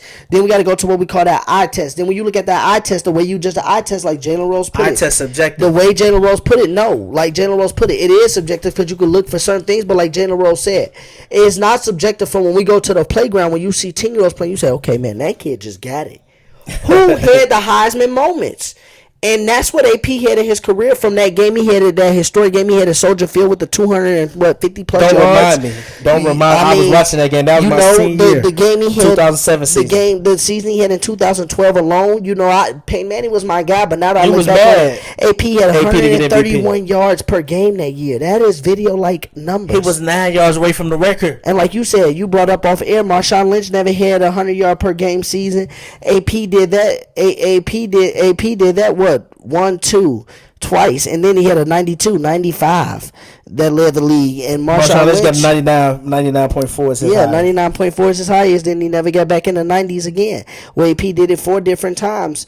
So AP is just. Like I said, Marshawn Lynch should have 2 Super Bowls, though, Heisman right? moments. Marshawn Lynch got one, and he should have had 2 if he would No, have he got the should ball have on the one. goal line. He 'Cause should I have really, one. and that's my point. I feel like AP would have got the respect and got given the ball on the goal line. AP durability. Marshawn should have one. Some said he got that suspension 1 year. Where we didn't even. That's what I'm saying. We still haven't even seen all of AP because in that one game he had 75 yards. What? AP's done. He needs to retire. I'm talking about 2014. Well, yeah, you could call him done. But Marshawn last year, retired, right? he had 898 yards. You said he done. He had 898 yards. The year before, they had 1,042. He had 12 yards, 34 carries. His only game You this know, year. so AP, I mean, the last 2 years, we saying the man is done. But let's not say he had 12 touchdowns in the last 2 years, 7 and 5. Oh, For his he age, was that's pretty 1,000. solid. He was 1,042 at 1,018. 33. And he had 898 at 34. And some games he wasn't even getting that. He only had 211 carries. He only missed 1 game in the last 2 years. Let's also. bring up in 2019. That's why they fired Gruden, Sean Gruden, because he had 40 less carries in 2019 too. So he's still a workhorse. He's still 34 getting the rock. 7 touchdowns and 5 touchdowns. He's not a fantasy. Because these stats are not Yeah, bad. I thought he was washed. He had 40 less carries. No, that's what I'm saying. AP still doing it at this Low-key, age. So man. yeah, AP still doing it at that age. So that's what I'm saying. I got to go with him over Beast Mode, even though I like what Beast Mode did. 40 Beast Mode's less a hard rushes from runner. last year. He would have got over 1,000. Like, man. That's what I'm saying. He was only AP did 102 better than I yards thought. away. I ain't even gonna And lie. if you look at his yards per carry, his yards per carry last year was what? Yards per carry. I can't even see that right now. I'm tweaking. But yeah, 4.3 yards per carry. So if you take 40 more rushes, 4.3, that's 160 more yards. So yeah, he definitely gets that. Their math skills be on point. That's 1,058 yards. He would have had more yards and arguably more touchdowns than the year before. So yeah, AP is still doing his thing. Yeah. But yeah, y'all, that was the draft special show. That was the draft special that we did today, y'all. We wanted to kind of do that. I know we agreed on we had picked the same players, so that's the thing. The pick is in. And who is the number 1 pick? They ain't said it yet, but it'll be Joe Burrow. This is perfect. This is perfect though that we ended the draft special with the number 1 pick coming in. So yeah, man, tonight is the night. This is good. We needed this because with all this stuff going on, in the uncertainty of the world right now with sports, we need a draft, even if it is virtual. But yeah, we gonna switch gears, y'all, and get into what everybody watched on Sunday. I know everybody watched it. We saw the ratings, we saw the views, we saw the recaps, we saw all the discussion about it over the week, during talk shows, podcasts, news, whatever, ESPN, FS1, The Last Dance documentary. And boy, were those first 2 parts good, Man. I want to say. I wish we could have watched all 10 in one night. Man. Yeah, I want to say those first 2 parts was golden. Joe Burrow was the number 1 pick, y'all. Sorry to switch lanes on y'all. Yep. But the number 1 pick officially is Joe Burrow from LSU, quarterback out of LSU, national championship winning quarterback, 60 touchdown throwing quarterback Joe Burrow. Now on the clock is the Redskins, and they pick in a minute. So something must have happened. They said it was glitching yesterday, and the Redskins are protected to take Chase Young. We're going to keep y'all posted throughout the draft, but yeah, we're going to switch gears and get back to the topic at hand. So The Last Dance, y'all. We all watched it Sunday. I want to say so far so good. The first 2 parts. What you say about that? So far so good. I'm loving how they doing it too. I'm loving how it's centered around the 97-98 season, but they're going back and explaining. These episodes supposed to be around Robin and the Bad Boys, so this is about the show. Man, this documentary is about to be crazy. Made Pippen tough and how Jordan made Pippen top 50. Yeah. And this is going to shut you up about saying, well, I'm Rod, gonna give Pippen credit. He had the first all-player team. But when like Shannon Sharp and people say, well, Rod Jordan had a first all-team, and I say, well, Wade should have been first all-team, but Kobe was just there in 2010. But also, I'm going to say, okay. Pippen only made first team playing with Jordan 1 time, and though. And that's what I'm saying. But he made first team in 94, 95, but 96 he made first team. That gives Jordan more credit because it shows he made that first Jordan... team all defense, too, every year with Jordan from 92 on. Okay, but that gives Jordan more credit because that shows that Jordan is the only top 50 player to be responsible for another top 50 player getting in there. Because Pippen wasn't. That's what I'm saying. Pippen never had top 50 seasons before that. Kobe had, even people can say about Shaq. No, Kobe had individual seasons that you say, oh, this is top 50 and playoff series. Pippen never had that to me. Jordan made him have that, and I think episodes 3 and 4 hopefully show us that. But let's get on episodes 1 and 2. This was mainly through episode 2 because they talked about the fall of the Bulls dynasty in this one, or in episode 1 they talked about it too. Who are you giving most of the blame to for the fall of the Bulls dynasty? I'm listening to Brilliant Idiots, and I'm agree with Charlamagne the God. I'm gonna do Jerry Reinsdorf because I'm not going to do Jerry Krause because we're not hearing his side of the story. We're not going to hear what he thought. Don't get me wrong. I'm going to put blame on him too. One thing I will say, rest in peace to him, but I don't think that his side of the story is relevant because I think that Jerry Reinsdorf and the blame that you giving him, I agree, but I do think that he has no reason to lie because he played a role in tearing up the greatest dynasty of all time. But go ahead. The Warriors not. No, I'm just kidding. We get on there, but I'm going to give Jerry Krause some blame too, even though he's not here. But they're going to show it, and also his ego got the best of him. So, and he was making these. He said these things. So, but I'm going to blame Jerry Reinsdorf because you were the boss. You could have calmed things down. You could have paid Pippen. Don't blame Jerry. Don't blame Jerry Krause. You got the money, dude. You got the money. Y'all could have paid. We get to that, but like I said, he could have been more in control. And Jerry would have listened and continue to let Jerry run the team. But it's like, I'm going to pay him. So, I do think I'm giving Jerry Reinsdorf most of the blame. I'm giving Jordan, Pippen, and Phil no blame. I'm giving the most to Reinsdorf, and I'm going to give, I'll say 70-30. I'm going to do 70 Reinsdorf, 30 Krause. Now, what's your opinion? See, I don't disagree with you because Reinsdorf was the majority owner. But I say it's 50-50 because the reason I say it's 50-50 is because I feel like Reinsdorf was the leader, and like our mother always say, birds of a feather flock together. So he was the leader, which means that Krause was going to follow him, but he let Krause be the head honcho. Yep. The guy that was out there to the public, the guy that was out there to the media, the face. Because that's what Krause wanted. He wanted some type of, what it seems like is he wanted some type of publicity like Jordan wanted. Because you saw what Jordan said in his Hall of Fame speech and throughout that season, how he said organizations win championships, not players, not just the players. That's what he meant to say. NBA players win championships. Organization plays a small part. Yeah. Coaching plays an integral part also, but players win the championship. But that's what he said. And that goes to show you right there that he wanted credit from day one, that he had issues. So to me, what I'm saying is Jerry Krause seemed like he was the one. No, we didn't have a social media age, but what I'm saying is he was the social media informant to Jerry Reinsdorf because he was the one, I think, filling Jerry Reinsdorf here like we could show people that me and you he was ahead of the market. He was ahead of the responsible for this stuff. I think Jerry Reinsdorf is wrong. I agree with you. The reason at first I was 75-25 that it was Krause 75 and Reinsdorf 25. But I still give Jerry Krause 50-50 because I think that he played somewhere in Reinsdorf's head where Reinsdorf was still for the players. You said even off air that he told Pippen, which we're going to talk about next, but you say he did tell Pippen some good stuff. It wasn't like he was being scroungy and dirty to the players. He just was trying to be loyal to everybody, and that's what bit him back in the butt. No, Reinsdorf, I said, Reinsdorf. The reason why I say I gave it 50-50 is because Reinsdorf, one thing I respect about him is he was trying, to me, I care about the players. That's like the people. The players is the ones that get underserved in all this. When we look at the business, Reinsdorf knew they all needed each other to be successful. Reinsdorf was just trying to be cool with everybody. He was trying to be that friend that these friends don't like each other, and he wants y'all to all be friends because he know for us to all be successful, this needs to work. So that's why I don't blame him because I feel like he was trying to keep something together. But the thing I do blame him is he didn't put his foot down enough on Krause and stand up and put his face on his own franchise. He made Krause the face of the franchise, and Krause wanted to show people that he was the face of the franchise over the Bulls. Krause's ego got the best of him. I really feel like Krause played a role in the fall of the Bulls dynasty, but I would say Reinsdorf is equally to blame in the sense that he was the leader of it all, and he didn't put his leadership on there because there's no way in hell that you could tell a coach that if they go 80-0, he's not going to be there the next year. And you think you're going to be running my team? What kind of message does that send? That sends a message to me that you don't want to win. That's what Reinsdorf should have came off to Krause and said. And Reinsdorf should have came out and just put his name on it and not try to play. To me, he was playing the fence, and that's where he gets the blame. And that's why I give him more the blame. Like, I'm going to try to break this up before they lose, because if they lose, I don't want to look like I'm a bad owner. I want to break it up because then say if they lose and we successful, or if they don't win, we don't look like, oh, we held on to old players. So like I said, he was playing through the media through Krause, because I think that was Krause talking.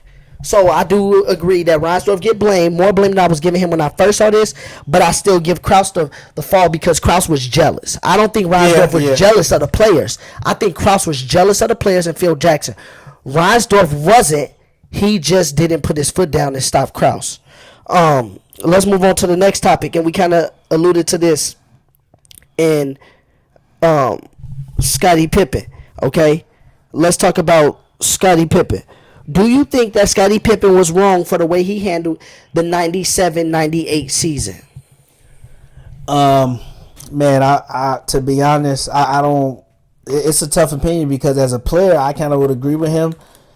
I would kind of agree with him, be like, yeah, forget y'all. Y'all don't want to pay me. I'm a rehab on y'all time on the season, so y'all got to start the season without me. Like he said, he wanted to enjoy his summer. He didn't want to have to mess up his summer because then he probably got to go on a certain diet and because he won't be playing this much and he got to sit down and go through rehab through the summer. He probably want to go to pool parties and have fun. So I don't know what he was doing in his free time, but like I said, he wanted to enjoy his summer. You know, Scotty he wasn't married or nothing at that time. I don't think so. I'm going to look at it from a player's aspect. So I'm going to say Scotty. I'm not mad at him. But I'm also not going to be mad at what Jordan said. A lot of people get on Jordan for saying he was selfish. Jordan was saying in the context if he was selfish for not coming in. He was basically like, we're a team. We're supposed to do this together. You could have got your surgery during the summer and made a sacrifice for the team. That's what we've been doing. And you sacrificing. I sacrificed my money. I was getting paid 8 years, 25, and I did my contract. You got to do your contract. So you knew he wasn't going to change it. So that's why you're being selfish. You coming to the season ready. We in this together. So that's why I'm not mad at Jordan for saying that and people's mad at that. But from a player's perspective, I'm going to be like Pippen. I'm going to do it on y'all time. So one thing I will say is I didn't know that Jordan was only getting paid 8 for 25 from 88 to 96 until you told me for those 8 seasons. He didn't get paid those retirement years either. We talked about that off air. So that made me kind of look back at it as, okay, Jordan is a person, from Jordan's perspective, I don't think Jordan was wrong in this respect. Jordan went about it where he honors things, he's loyal, he honors He was getting endorsements too. He was getting endorsements. But still, like he said, he honored the contract because he could have argued about his contract. He was the best. But he was getting endorsements though. Wheaties, Gatorade, but Jordans. What I'm saying is, if he was greedy and wanted all the money, you still would get that money. It's people nowadays, that's what I'm saying. Players nowadays can learn from a Michael Jordan. He never cried about his contract when he had all right to, which he could. With those endorsements, nowadays players want the endorsement money and they want the guarantee money up front. We got players wanting $80 million up front, plus the endorsement money. So what I'm saying is Jordan could have wanted it all, but he didn't. So I do give him respect for that. The one thing I will say in this is, for me, no, I don't blame Scottie Pippen. I would have handled it if I saw that my best friend or my best teammate handled it like Jordan, where he was loyal and honorable. I would have did it for my guys just to shut them up and prove them wrong that we had another year, that 72-10 season, that 69-13 season, honor your contract. That's basically how Jordan season wasn't a fluke. I would have came back that year right away ready to start off and show them that we gonna run this back again. Because I think if had the Bulls, they still went 62-20, but had the Bulls went like 70-10 they started off slow. Yeah, that's what I'm saying. Had they would have dominated that year, they probably wouldn't have tried to break it up because they would have been like, okay, these dudes still got years. So in that respect, I would have did it for my teammates. If I'm Scotty, that's the only thing I would have changed up. But no, I wouldn't have been wrong because on Jordan part, what I would have did was, if I would have saw my guy in there and I saw that for that year, the last 2 years they gave me $30 million and I got the $30 million next year, and I understand they wasn't gonna change it, but it's like, okay, I got my due. I did my due, and now this is my point of me. This is just me as a person about giving back. Scotty was my guy. We've been through the battle together. Our families probably know each other. We brothers on and off the court. Take $10 million out of mine. Jordan did his due and got his money. He got his $30 million 1 year. He got $30 million next year. Then he even got money when he went to go play with the Wizards. What I'm saying is, he got that 30. He got $60 million in 2 years. Would have hurt to have $50 million in 2 years? No, it wouldn't. It wouldn't do to him that much more difference. And I'm not saying that Jordan should have did that. But when people say that's the knock on him with a LeBron, you would see somebody like that, because that's your man's. You would take a pay cut because you knew people weren't happy. And then from watching that film, it's not even about Pippen not knowing about the contract. It seemed like he was this close to getting traded. Pippen was in the media saying, I will never play another play for the Chicago Bulls again. Name every player that did that now, they got traded. Anthony Davis. Who else? I will never play for another, I'll never wear this jersey again, and they got traded. So nowadays you see that happen where it's a trade right away. Now you back then he said that, so obviously it was real tension, and he getting into it with the owner. It was rumors that they wanted T-Mac back then, that they was gonna trade him to the Raptors. So there was a lot going on. So I'm just saying, if I see all that heightened up to me to show them that, hey, I'm Michael Jordan, I'm the man right now. In order for me to be here, the way he rolled for Phil, and we're gonna talk about that next, I felt like he could have rolled a little bit harder for Scottie. And even if Michael Jordan did take a pay cut, because like you said, the Bulls had the money to pay Pippen, that could have forced the Bulls' hand to just pay Pippen to do something. Because people will always say this is one thing that killed, and we're gonna talk about this later in the real talk section, so I don't want to give too much away from it now. But this is what killed me about people when it comes to challenging business and bosses and things like that. I understand that some things are status quo when you say, okay, this has never happened before. They didn't honor this back in the day. But to me, when you outperform something, you should be benefited. You should be compensated. And I'm not just talking like that as an employee. I feel like if you want to keep, say if we make, brotherly differences, when it becomes big, we become a production company, right? Say we put another show here, right? We got people busting their butt for us, making us money, working hard. Don't you think you want to take care of those people because they putting your brand out there and being the best? What I'm saying is the Bulls was winning championships. Back to back to back, 3-peats, bringing you in different type of revenue to United Center, bringing you in extra revenue that some teams ain't getting because, like they said, they was the Beatles on steroids for basketball. They changed the game of the 90s. So what I'm saying is, revenue went up big in the 90s. So my point is, yeah, we know that Jordan went through his and Scottie went through his. But why do you have to go through that when you outperform the contract? To me, that's why I say if players, especially the players, Scottie and Jordan never bought up their contract until late on in the end of their contracts. To me, you should reward those players for the way they play. That's why I say the type of athlete I am, I would never bring up my contract because I feel like if I'm cold, it's going to show, and then I'm going to get paid. As long as I don't get hurt, it's going to show, and you're going to get your payday. That's why players like, we can't be mad at KD and LeBron. They do the short contracts like you ain't. They player empowerment. No, you can't be mad. And that's my point. You can't give, to me, you cannot give these GMs and all them that much power. Lions got a corner from Ohio State. Yeah, Oka do it. His sister is the two twins from Stanford. Them the Gumake sisters. Real? He cold. Yeah, he nice. Lions went defense. So did the Redskins. Chase Young, they both from Ohio State. Yeah. But it was nice. But that's all I'm saying. I think they should. You got to break status quo. And to me, when you outperform like Pippen did, he had the right to challenge Jerry Reinsdorf in the most status quo. And also, I would Pippen too. If this is one thing I haven't heard nobody bring up, so I'm going to feel like a genius for bringing this up. If you was going to cut the Bulls off after 97-98, right? Krause told Phil Jackson before the season, you can go 80-0. You're not going to be there. This is a good segue in the next topic. So even if you did that, right, you already was talking about breaking them up, so why not give Scottie money for 1 year? Why not just pay him for 1 year? For what he did for you. So what I'm saying, you're right. Jordan don't have to take a pay cut. But why not just give him 1 year since you was cutting it off at the 97-98? You wasn't going to trade him. Why don't just pay him at least $8 to $10 million for that one season? I actually agree. I think they should have paid Scottie more. They should have renegotiated his contract. But my point is also playing devil's advocate in a way. I'm saying that he did sign the long-term contract. And they told him not to sign it at the beginning. I know he needed the long term. He wanted the long term security, but hey, that's just how it is, man. So I think they definitely should have paid him. Revenues went up. Scottie was the second best player on your team. He should have been a sixth player. He's a top 10. He was a top 10 player in the 94 seasons. You could argue top 5, but he was definitely top 10. He was third MVP vote. So he definitely was big. He was a big part of the championships. So I do think Scottie should have got paid more. But my point is, I'm with Jordan. I did my contract. I did my 8 years. Even though I'm making other money, I still did my 8 years of getting underpaid. And I'm a big reason of the revenues, but Jordan is said like that. So from that point, I'm saying Jordan deserved his money, his $30 million, and he basically like, no, Scottie, you fight for them to get more. But I'm saying like $30 million in '97 is astronomical. Yeah, we barely got. But what I'm saying is, Pippen time was going to come. 2 years After your contract, you try to get $30 million. After Pippen contract, he was going to be gone from the Bulls. Yeah, I know, but just finish out your contract then. But Jordan's like, we're a family. You come like I said, Jordan. Like I said, I don't agree. I'm not saying Jordan should give him his money. What I'm saying is a strong voice Yeah, and that's why I would criticize Jordan. The organization. That's what Max was saying. A strong voice will put pressure on the organization to do things because y'all riding for each other, just like if Pippen rolled for him. Yeah. That's just what I would do. That's all I'm saying. If that's my guy, or like I'm going to bargain for not only me, I'm gonna bargain for my ace in the hole. But that's what a lot of people argue about LeBron with Jordan. Like he has more of a voice within the league because he got his boys paid.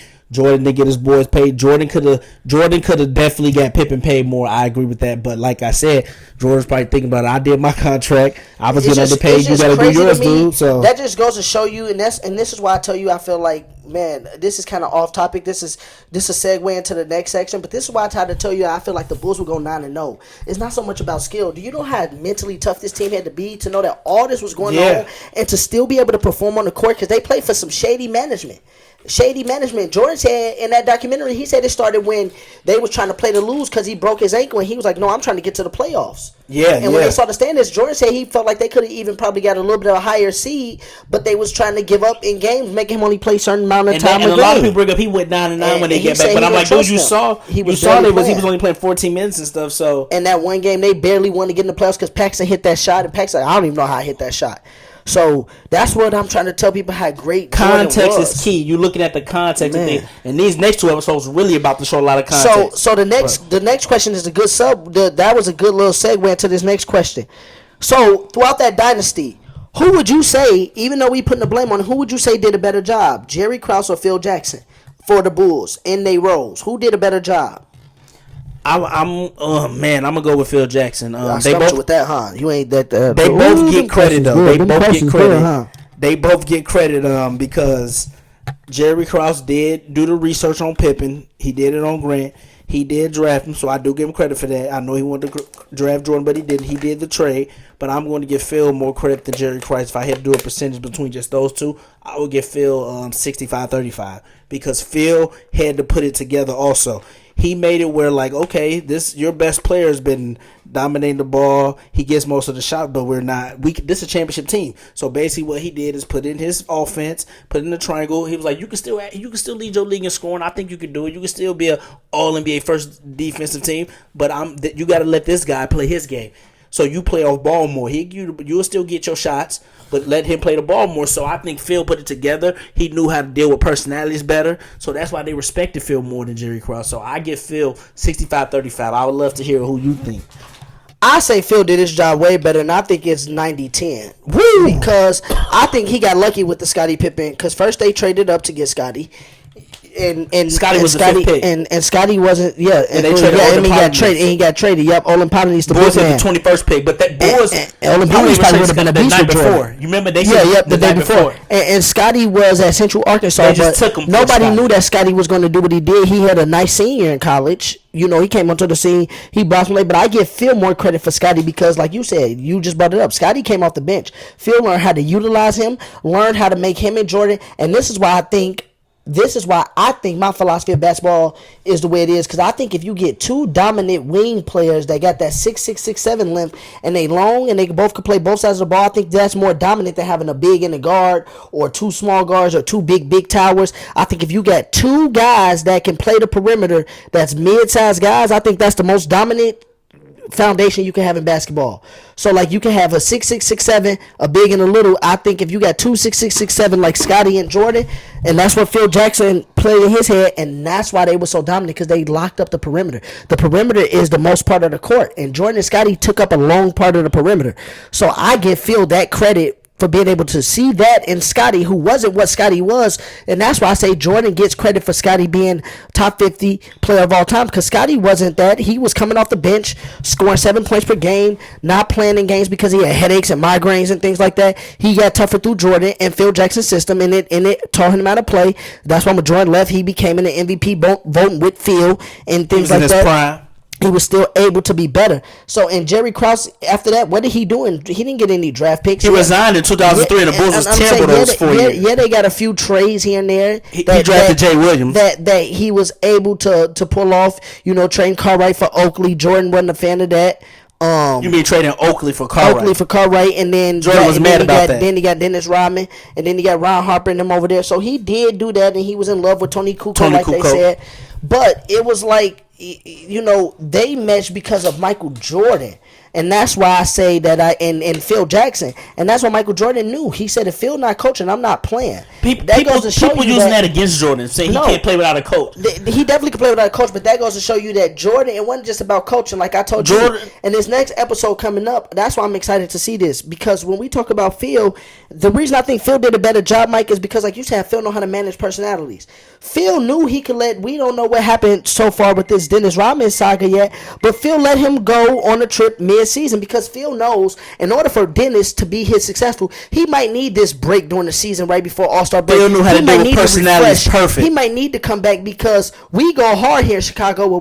Baltimore, he just helped us win back-to-back. We trying to get this 3-peat here. He knew what Dennis Rodman needed. He knew Rodman was a veteran. He knew Rodman knew his body and knew himself. That's type of stuff that's outside the X's and O's that don't have nothing to do with on the court that fans could bring up. Oh, Jordan needed Phil. No, you need a voice in there that's going to be a coach, but also be a person that could be able to.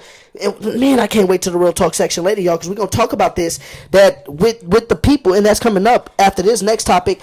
But that's what the people need. You don't need somebody always telling you what to do and being the boss and harping down on you. You need somebody that's going to take the pressure off, that can have fun, that can let you know. You want managers that understand the differences that can let you know, that diversity. And Phil Jackson, the reason why he was because he was a player once with the Knicks back in the day. He understand the players, but he also understand what the players need in order to stay. Giants went offensive line. They went offensive line. He knew that. Yeah, I knew that. So far, Mel Kiper and them top 4 picks been spot on, and if Tua go here, it's been their top 5. And they were saying either this lineman, Andrew Thomas from Georgia, or the one from Iowa could have went here. So yeah, they had either or going there. So far, yeah, Joe Burrow, Chase Young, Jeff Okudah, and Andre Thomas. The Big Ten and SEC 2-2 so far. Been drafted. But yeah, that's cool. What's the last topic before we get to the Real Talk section? But yeah, sorry y'all for the interruptions, but it is draft night, so we told y'all we're gonna keep y'all posted as long as we on air, and we almost finishing up here because the last topic we don't need that long to talk about it. Off air is funny because we was talking about many different things with this. There's so many different things that this dude just probably need to stop talking in the off season and just go work on his game with his 7-point per game averaging ass. Like, for real. But let's talk about Draymond Green. At first, I was like, okay, he didn't do nothing wrong. But then when I had to go back and study it, delve into it, and hear the people talk to it, and talking to you, and I'm going to admit this, talking to you kind of made me change my mind about it. But do you think that Draymond Green had a point in comparing the 19 Warriors that KD, the last year of KD, just to put the context in y'all, that was the last year that KD played with them. Do you think he has any point in comparing them to the Last Dance Bulls? And I'm speaking on the fact that you can explain what the fact you're speaking on. I'm speaking on the fact that Draymond Green said that Kevin Durant should have informed him that was his last season with the Warriors, as Jerry Krause informed the Bulls that was going to be their last year together because he think they could have actually went on a run and tried harder. Basically, is what he's saying. I'm fine with him telling people. I'm fine with Draymond Green saying that Kevin Durant should have told them. I'm fine with him comparing that to the Bulls situation because it was drama with inside. We wasn't like a team. We wasn't a knit team. We was kind of separated. I'm fine with him saying that, but I don't agree because the way they got Kevin Durant, he didn't tell his last team he was leaving. He didn't tell them. So that's why I say, I don't even think he should have told them. He didn't have to tell them nothing. At first, I think he had a point, but I don't think he had a point because had KD not got hurt, it didn't matter. They would have won, and I think had the Warriors won, they wouldn't have cared if KD left or not. They just wanted him to stay again because they wanted to get another shot at it because they we didn't get a fair shake because he got hurt. Versus the Rockets. When I was talking about Draymond Green, when I brought it up, it wasn't about this, but I knew about this part. But it was about he talked about Barkley today, but we ain't gonna get on that. But it was about how he was comparing himself. He was like, people teasing me that I'm weak without my teammates, without Steph and Clay. I'm weak without them. I'm not an all-star. And I was like, he was saying, but Jordan didn't do nothing without Pippen, so he didn't do nothing without Pippen. So I'm like, wow, Draymond. And Maverick Harden was just in the background. It's like, stop it. Jordan didn't win. I'll give you that. But he wasn't averaging a single double like Barkley said. You're averaging 8, 6, and 6. Before Pippen, Jordan averaged 37. He averaged Yeah, 28 you know, as a Draymond rookie. just be talking sometimes to be talking. It's like, outside dude, of it's his not the neck. same situation. You're trash. You're not even the best player on your team now. And- Without Clay, Durant, Curry, Cousins, you're not even. He's not even top two. And Jordan got to the playoffs. He wouldn't even get to the playoffs this year, and it was Jordan like got to Jordan. playoffs at 30 and 52. But it was like, people bring it up, but so what? But it was like Jordan also went against a Hall of Fame team, and that was only his second year in the league. His third year, second Nobody year in the cares league. about Draymond when you don't have to win. We want you to show that you cold. Like Charles Barkley said, he's getting kicked out in the second quarter games on purpose. And He's to getting, me, so he won't have to play. To me, this 19 Warriors is not kicked. This 19 Warriors is not comparable to the Last Dance Bulls because Draymond, Clay, and Curry are still in their primes. They still all just reached 30. Jordan then was 35, 33. You know, they was a little Rodman bit older. was 37. They had went on a run. The Warriors 36, the 37. Warriors only had a 5-year stint Rodman was so far. 36, the 37, Warriors only yeah. had a 5-year stint so far, and what did they get out of it? 3 titles. The Bulls had 6 titles in 8 years. 6 titles in 8 years, 3 and 3, and then 3 Warriors another went to 5 3. straight finals. And the only Bulls reason went to 3. and they Twice. the reason they went down is because they didn't get to 2 is because Jordan went to go play baseball. So Draymond is being premature on some things right now. You cannot even compare this to the Last Dance. You could compare. It was a good Maybe run. if they had a documentary on it, they probably could. So. It was a good run, and I just don't think they was as dominant as the Bulls. Like the Bulls I won agree. 62, 72, 69. Like I said, the Bulls won 60 games. The Bulls every year 72 and besides 10 is one. more impressive than 73 and 9. Yeah, you know, and the Bulls was dominant on both ends of the floor. And Rod, like I you was said. looking at stuff from back then. They was saying Pippen was wearing shirts 72 and 10 don't mean anything without the ring. So it's like, dude, like the Bulls was thinking that, like Jordan was saying in interviews, like this is good, but if we don't win the ring, it doesn't matter. Yeah, 72 and 10 don't matter. Like that record didn't mean nothing. People bring up 73 and 9 and that's what it's about. So like I think that Draymond, I mean, I see what he was trying to do. I see that Steve Kerr is his little link between the two because he brought up Steve Kerr. That Steve Kerr played on that team. Steve Kerr coach. So I wouldn't knock him and say that they have some aspects of the Last Dance because, like I said, Steve Kerr could bring aspects from being a player from that, learning from that, being a part of that team, being the actual integral part of that team, not just being some wash, and then also being the coach of the Warriors. I could see where that bridges the gap and kind of help them focus and stay the course. But to sit here and act like the Warriors is just that of that level on the Last Dance, to me, is typical Draymond to try to up what he really is and to up his team because Draymond likes to do a lot of beef and a lot of talking, you know, because he do have people to back him up. You know, he got those 3 rings that backs him up. So he likes to do all that beefed up talking, but I think Draymond Green already I saw a lot of people bring that up. They were there's no saying comparison. They were saying ring culture got Draymond thinking he better than Barkley. It's like, no, it's not ring culture. His 3 rings, I'm not saying they don't count, but his 3 rings don't make him better than Barkley. Barkley was better individually. His 3 rings is as the fourth option, third option.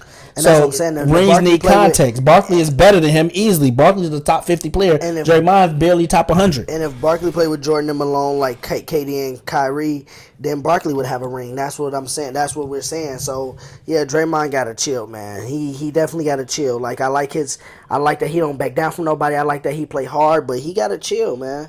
Comparing the 19 Warriors to the Bulls, and then they beat the Rockets in 6, and the year before they beat them in 7. Come on now, man. Stop. Jordan was sweeping conference finals. and making easy work out of people in the playoffs. Don't compare the 19 Warriors to the Bulls. Don't compare the 17, 16, 15, 16, 17, 18, 19, 20. Don't compare no Warriors. I don't think the compare Warriors no would beat minor the team to 92 Bulls or the 96 I don't think Bulls. they'd be none of the Bulls teams. I'll tell you. No, that. the Like I 98 said, Bulls Jordan would have team went struggled. on the finals of LeBron's. Jordan would have went. Well, he did go 6-1. No, the 98 Bulls struggled. 91, 92, 93, and Struggled on their way 96. to a The sixth first title, 4. 4-2. The last 2 won off straight will. Struggle 4-2. Hey, that's what you, like I said, mentally tough plays a big role. But no, they And get the credit Bulls for showed it. us that they was mentally tough. Do you think the competition was weak? We'll talk about that another day, but we You give our already know opinion what on I think. You Draymond. already know what I think. But like I say, yeah, Should Draymond was he- flagrant and foul for that. So, Miami took Tua. That's 3. Ooh, they took Tua? That's out of the 5 players so far taken, fellas. Keep in mind, when y'all doing those signing days after high school to college, 3 of the 5 players so far in the top 5 are SEC players. I want to throw that out there too, by the way. That's got to be something we talk about. What is the best conference in football and in college basketball? We got to talk about that probably when the season come back on. But LSU, Ohio State, Georgia, and Alabama, those are the players that's been taken. Joe Burrow 1, Chase Young 2, Jeff Okudah 3, Andrew Thomas 4, Tua Tagovailoa 5. So there you go with the top 5. Y'all, that was it for the topics today of the show. We gonna keep it kind of what we were just talking about here in that last segment. The real talk section today, Mike, it's just we're gonna talk about one topic because after talking about this Last Dance subject here, we're gonna give y'all a good, nice little 20 minutes of this, y'all. Starting now, but after talking about the Last Dance thing, it got me starting to think about like how we operate. Just like not even at my job, how I see other jobs operate, how I've been a part of jobs, and just how the whole corporate America operate. You know, the workplace. You know, the workplace / organizational structure. Like, you know, what I want to talk about, because it's pretty broad, but what I kind of want to talk about is like, we can talk about any level, the professional level, we could talk about a fast food level, we could talk about a local level, whatever you want to talk about.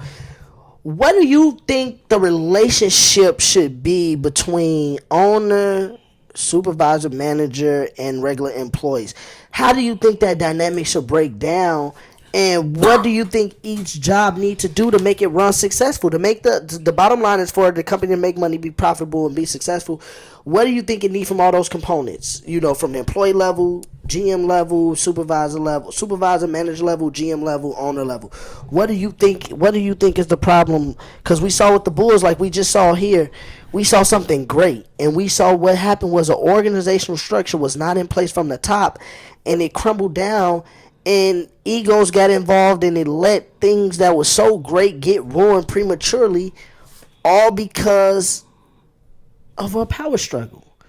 So, how much power do you think the organization should have, and what do you think the role should be between each section of?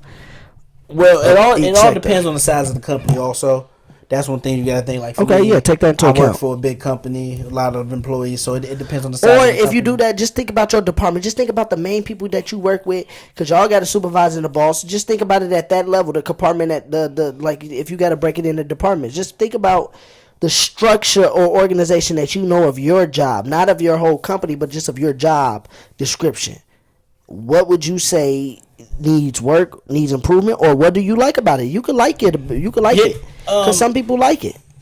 Yeah, no, I like it. It's not bad. I like it. Of course, you would always want to continue to better yourself and see what else you can do. Or if you want to stay at your job and continue to grow, that's fine. But like I said, you always want to get better as a person. Self-care is big. But I would say from an organization, I like the way where I work at Best Buy Corporate. I like the way they do it. Like, you have to have certain positions in place to kind of keep things going. Like, you have a senior manager, you have then you have lower level accountants that we have, not lower level, but like we call it senior accountant analyst or accountant analyst. Yeah, but do they ever get in the way of you doing your job? Have an individual ever compromised you from doing your job, or put a certain pressure on you that even if you did your job, it wasn't good enough? Personally, not me, but there's definitely stories that you hear of that you have rude managers. Have you seen it? I haven't even seen it. Believe it or not, I'm not even lying. I'm not even. I believe. Hey, this is the real talk we section. All have we don't lie during this section. This is the real talk section. I really haven't seen it, but I believe it happens for sure. Like, I believe when people tell those stories, like with sexual harassment and not where I'm at, but I'm talking about sexual harassment in different offices and stuff. So I believe those stories for sure. It happens, but I haven't experienced it, but there's definitely like with the Bulls situation. I know sports and corporate America, people think of them as different, but I definitely think that. Well, it's not kinda, because it's a business still, so it's still the same. It's all a business. Every company's run different, but the owner needs to set into place. There's different personality styles, but you have to get a certain respect. I've seen different. From the top. Yep, starting from the top is big. Then if you show it from the top, it'll go now. It'll continue to just show greatness throughout the whole company. And that's how you'll keep a successful company. Relationships are big, believe it or not. So that's what I'm going to say with this. Like, you have to start from the top. And with the Bulls situation, it wasn't. He was trying to play both sides, and you can't do that. You have to come with your opinion. And if anybody get mad, well, then that's just how you're going to do it. You're going to break up eventually. But the way he did it, he kind of instigated a little bit, I think. But with this, it starts from the top. So let me hear what you got to say a little bit on this. Yeah, to me, in a workplace organization, I think that it needs to be the leaders lead, they set the structure, like you said. The owner, I do agree with that. The owner set the structure, right? Because you say this is what I envision my company or my business or whatever it is that you're running. This is what I envision it to look like, and then it's your job to go out and find somebody to execute that. This manager, this GM, okay, they follow my values, my cores. They believe in them. They really want my mission to work for me, and they feel like it's a good mission that they will push it. Okay, you hire them, and then they will be in charge to put in place supervisors or leads or managers or whatever you want to call it, because then those people would be in charge of, to me, some of the most important people, like George said, the players. But in this generation, in this example, whether it's working at a McDonald's, whether it's working for another company, the people are the ones that are, bottom line, making a lot of your profit, because they're the ones that's in the fire. Sure. They're the ones that's in the fire doing the work. So I feel like if I get a good GM in place and my GM gets a good supervisor and a good manager in place, I'm going to get good employees in place, because they're going to know the expectations of what we expect to do. This is the situation. And also, winning doesn't cure everything. No, and it's not even about that, but I feel like also it comes about respect. I feel like as a leader in the company, whether it's a GM, whether I'm a supervisor, because it goes owner, GM, supervisor, regular employee. If we look at like corporate, if we look at like corporate America, and for me, I'm big on the relationship piece about it, because if the relationship is good, then the work environment is going to be good. And then it's going to just cause everybody to want to be more productive. And then the money is going to eventually get there to be good. If you show respect as a leader to your workers, they're going to respect you. But if you try to lead out of like fear and aggression, they're going to resent you, because they're going to be like, this dude is after me, and then I'm going to protect myself. But if your boss show you respect and your boss let you be your own person, then I feel like you would go hard for that person. You would go hard for that boss. You would not try to disappoint that boss. You know, your boss don't always have to watch over you, and you would do your job. So I feel like it goes both ways. You have to be able to give respect to get it. And I feel like that's what some managers like. They feel like once they get to a certain position, they are a certain way. They could do a certain thing. They could talk to you a certain way. They don't have to do what they did to get this position now, because they're in a position of power. And I feel like that's the problem that's wrong with our workplace and organizational structure. You know, when they get promoted, or, you know, something happened good to them, they see it, right? Yeah. When they do things, they get promoted. They get to become a part of this organizational structure that we're talking about. Well, then, to me, when a worker, like I said in the Last Dance segment we did about Scotty, when a worker outperforms their work, or they're showing you loyalty, on top of outperforming their work, on top of being able to be responsible, accountable, and independent, to me, you take care of those people, because then they're not going to try to greedy. They're not going to try to go to the competitor. They're not going to try to they're not going to try to leave Best Buy and go to a Circuit City, which don't exist anymore. They're not going to leave Circuit City and go to a Best Buy. No, they're going to rock with you until the wheels fall off. People are going to want to leave because you are a natural leader. But you have to understand there are a lot of aspects to relationships. Like, you have to get it down from relationships to the people within a relationship. Then you got to get in with the person. Each person is different. Some people get so greedy because like somebody said, I think Mike Wilbon was like, they was satisfied with the 5 rings. Jordan wanted more, but he think they were satisfied with the 5 rings. Like, I want to rebuild this. You guys are getting older. So it was greed with them. So that's why the team messed up. It was egos. It was egos on everybody's part. And that's what it was. Well, to me, the players didn't have ego, because the players were actually proving it. They actually were. Yeah, they proving it, but so they still had an ego. They thought they get the credit, and that's what we all have different opinions on this. Like, I'll bring it in with the organizational structure. Some CEOs may have a certain ego. Some CEOs, like, they want to be within the company. They want to give up some of their salary so more employees can get paid. So it depends on the person. Even if I was in corporate, to me, the people in the fire gets majority of the credit. Like, I used to work at Best Buy in the store. People from corporate to come in and say, well, hey, this should be here, or this case should be here. when the case was by a certain accessory because customers buy them together. But they didn't know that because they wasn't in the fire. They wasn't in the store. They wasn't around. So when I say workplace and organizational structure, we got people making decisions that's not even informed in the stores. Yep, that's They're true. making decisions based off of projections or based off of what they think will happen or what did happen or what hasn't happened. Every company in this world has that, especially if you're a Fortune 500. But I get that. But what I'm saying is, and this is what I said earlier, why not challenge status quo? Why not break the mold? Why not talk to the people who are there every day, in and out of the fire every day? They see the people every day. They see what's being taken every day. They know this place like the back of their hand. Why not consult with them to make yourself the most profitable or yourself the most marginable? Yeah. Why not work with that type of person versus trying to figure it out?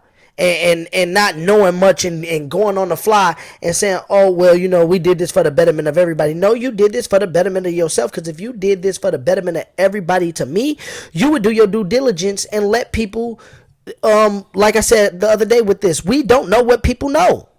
You don't know what somebody else knows. So a workplace structure has to be put in stone, but it has to be built from that leader. And to me, if you don't place it in stone and you start you know, giving leeway here, giving leeway there, giving leeway everywhere.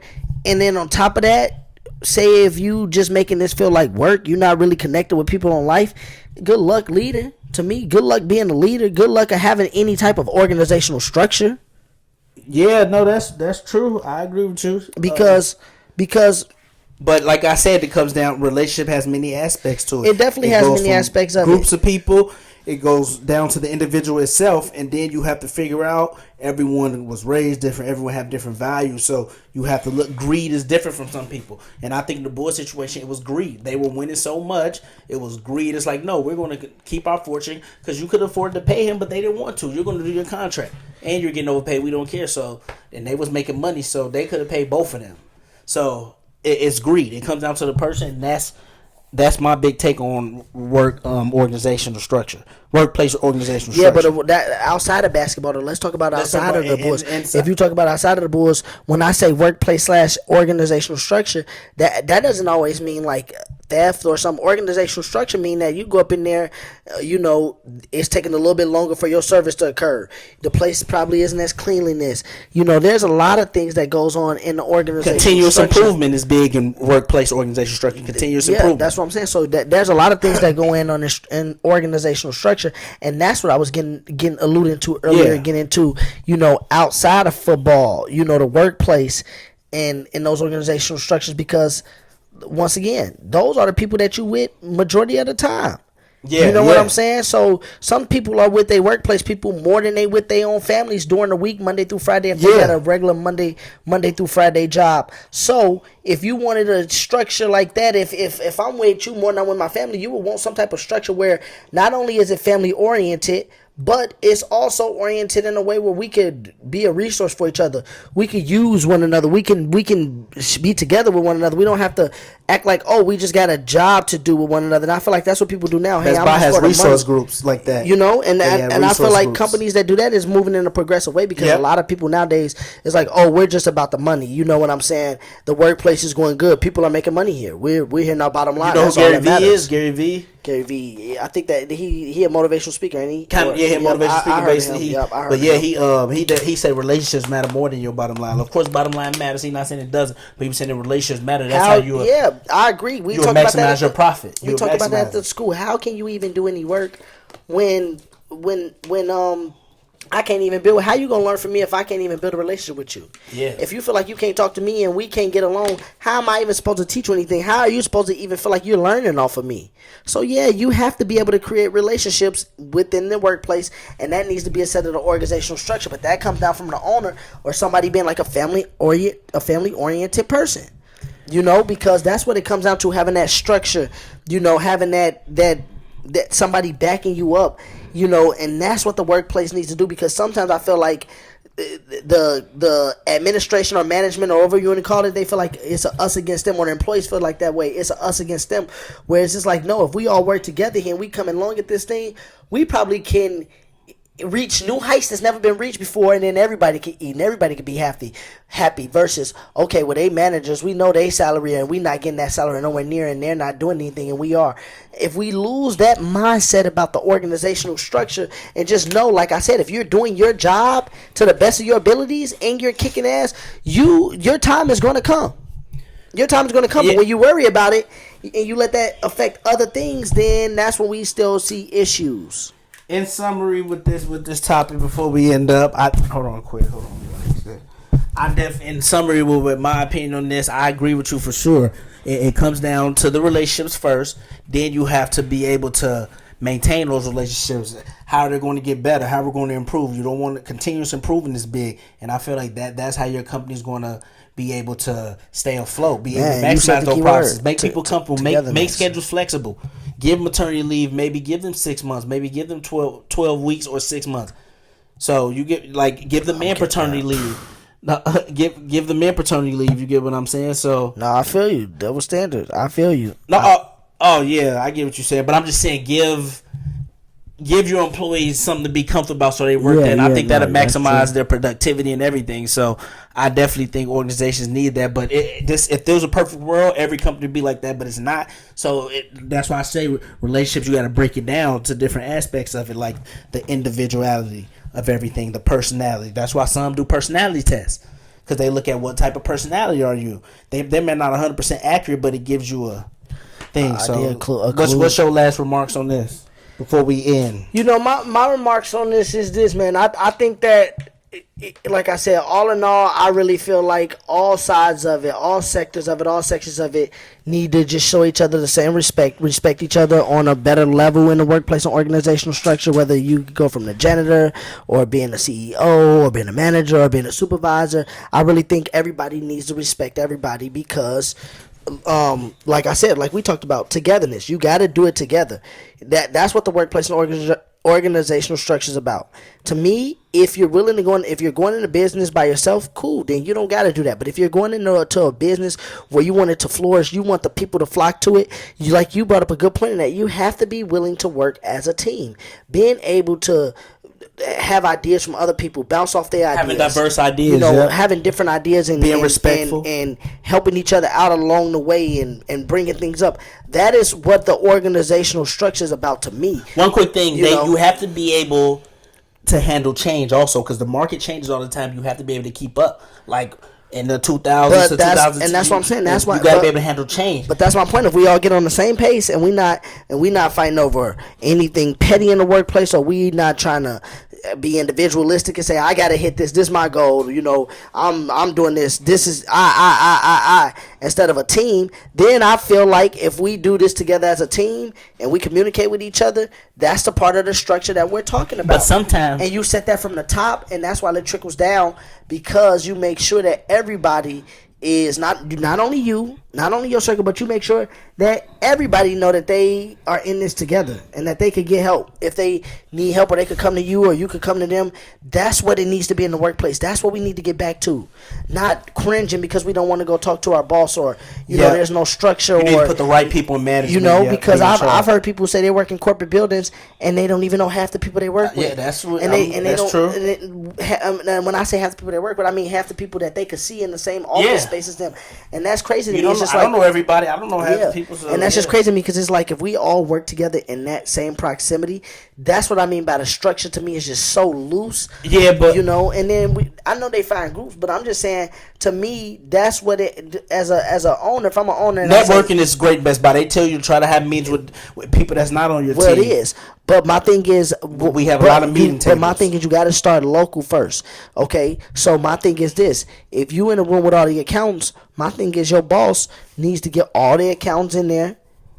All the accounts that's in his department, whether it's 50 of y'all, 30 of y'all, 20 of y'all, 60 of y'all, get all of the accounts in there, studying to be account, have like a dinner, a party or something, a celebration or something. Do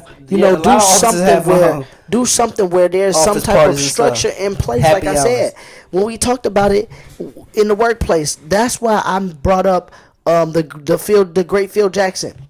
Because the one thing about Phil Jackson is, like I said, their boys was going through all this mentally, and yet he found things to do within the workplace to still give the boys some type of structure through all the chaos. Okay? Through all the chaos, they had some type of structure, and what did they do? They went on to create greatness and win the title. Yeah. So I really feel like it does take everybody in the organization, but I feel like at the end of the day, it comes down to those who is working in the fire. That's my one thing I would say about the workplace and organization structure. Those people need more of a voice because those are the people that, bottom line, end of the day, those are the people that's bringing home the bacon. Those are the people that know the pros and the cons. Those are the people that can identify with the people. Those are the people that's on the front lines. Those are the people that need the voice, to me, more than the owner and them. The owner and the GMs and them need to figure out what can we do to be future projected. But that's what I mean by change. Because what if profits change? What if you start losing money? You have to be able to. How would they personality be able to deal with change? That's why it's tough. That's the owner and the GM job, though, Mike, is to find out what is the future.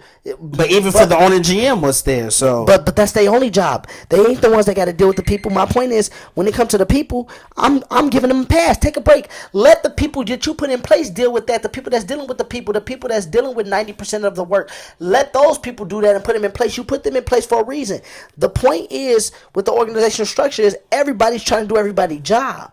And like you hear coaches say it all the time, in football especially, if you do your job and your job only, then the team will be better for it. But once you try to do your job, my job, his job, that's going to throw me off because now I don't know what to do. I'm going to be improvising on the fly. Yeah, but when you think from sports-wise, some coaches are like that because if you're losing, they're like, you ain't doing it right and I want to win, so I'm going to step in and stuff like that. And that is what you mean if you ain't doing it right? Everybody has a job to do. You give everybody a job, but if you lose, things change.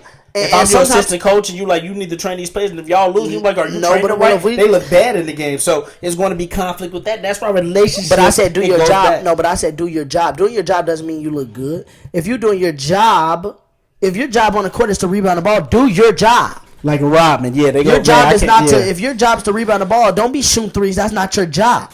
Yep. Do your job. That's why if your job is not ISO, don't ISO when you're a rebounder. Do your job, and that's what I feel like organizations sometimes try to do. Jerry Krause was trying to do Phil Jackson's job. Okay, some of these GMs and bosses is trying to do the workers' job when they don't have the information or the expertise to be doing that job. That's because true. They're not in the fire. That is my point. Just like I don't have the expertise to be a CEO right now because I am the person that's on the ground level with the people. We just talked about it off the air. I said I don't want to do the art stuff for brotherly differences because that's not me. That's you knowing. That's me knowing I'm in my lane, not stepping over trying to do somebody else's job that could be better off suited doing that job. Can you give advice? Can you give help? Can you be a support? Yes. But trying to do other people's job when you're not qualified to do that job is, to me, that's the problem that we see. It's different from an entrepreneur Respect side. it. And if you're an entrepreneur, you have to wear many hats. But to me, if you got that versatility, you got that versatility. But I'm saying that if some entrepreneurs, as a company, you hire the graphic designer. But to me, some entrepreneurs, Mike, at the end of the day, some entrepreneurs are entrepreneurs because they know how to manage and run. Yeah, they don't know how to do the jobs that's within whatever company they're doing. Sometimes you got to play many hats also.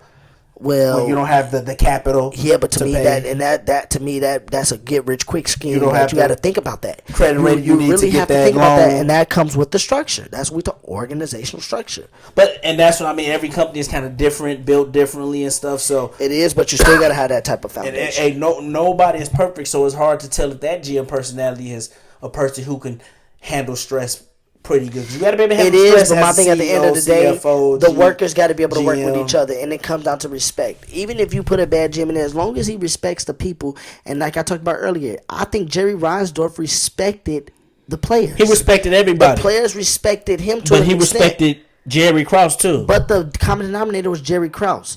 The players didn't respect Jerry Krause, so they didn't respect Jerry Reinsdorf for respecting Jerry Krause. Yeah, that's what it comes down to.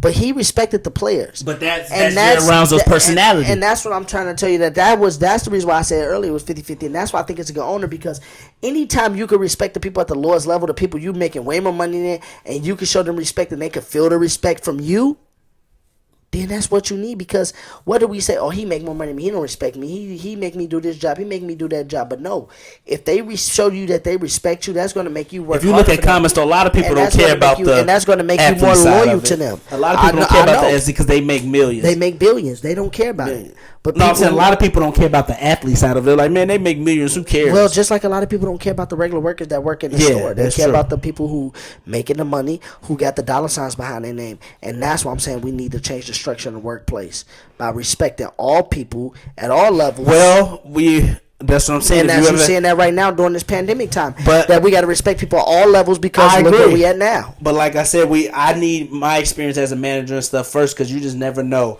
Because you don't know what type of employees you're going to deal with. So even if you do respect them, sometimes you still not appreciated. So you got to look at it from that side. If we talk about it from that angle, I feel like I can have good manager experience because, like I said, at the end of the day, a manager, you're going to learn the tools and the systems of your job. A manager to me is just managing the people. And I feel like that can be tough. I feel like if you respect people, being a manager is not tough.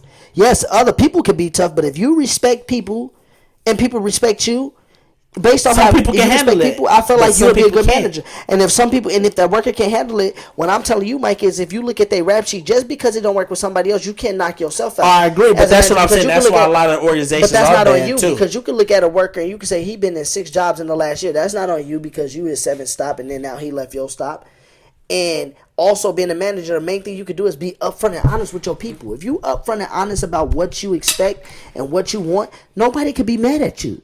When they don't carry those expectations. Now, when you go around trying to have favorites and let people get away with certain stuff and do certain things here and there and you not consistent, that's when you get in trouble. But if you put your word out there and you respect people, to me, those are the key components of being a manager. Everybody's not going to like you, but you're not going to like everybody's work ethic. But if y'all can respect each other, that's what it comes down to, especially if we being productive and we're winning.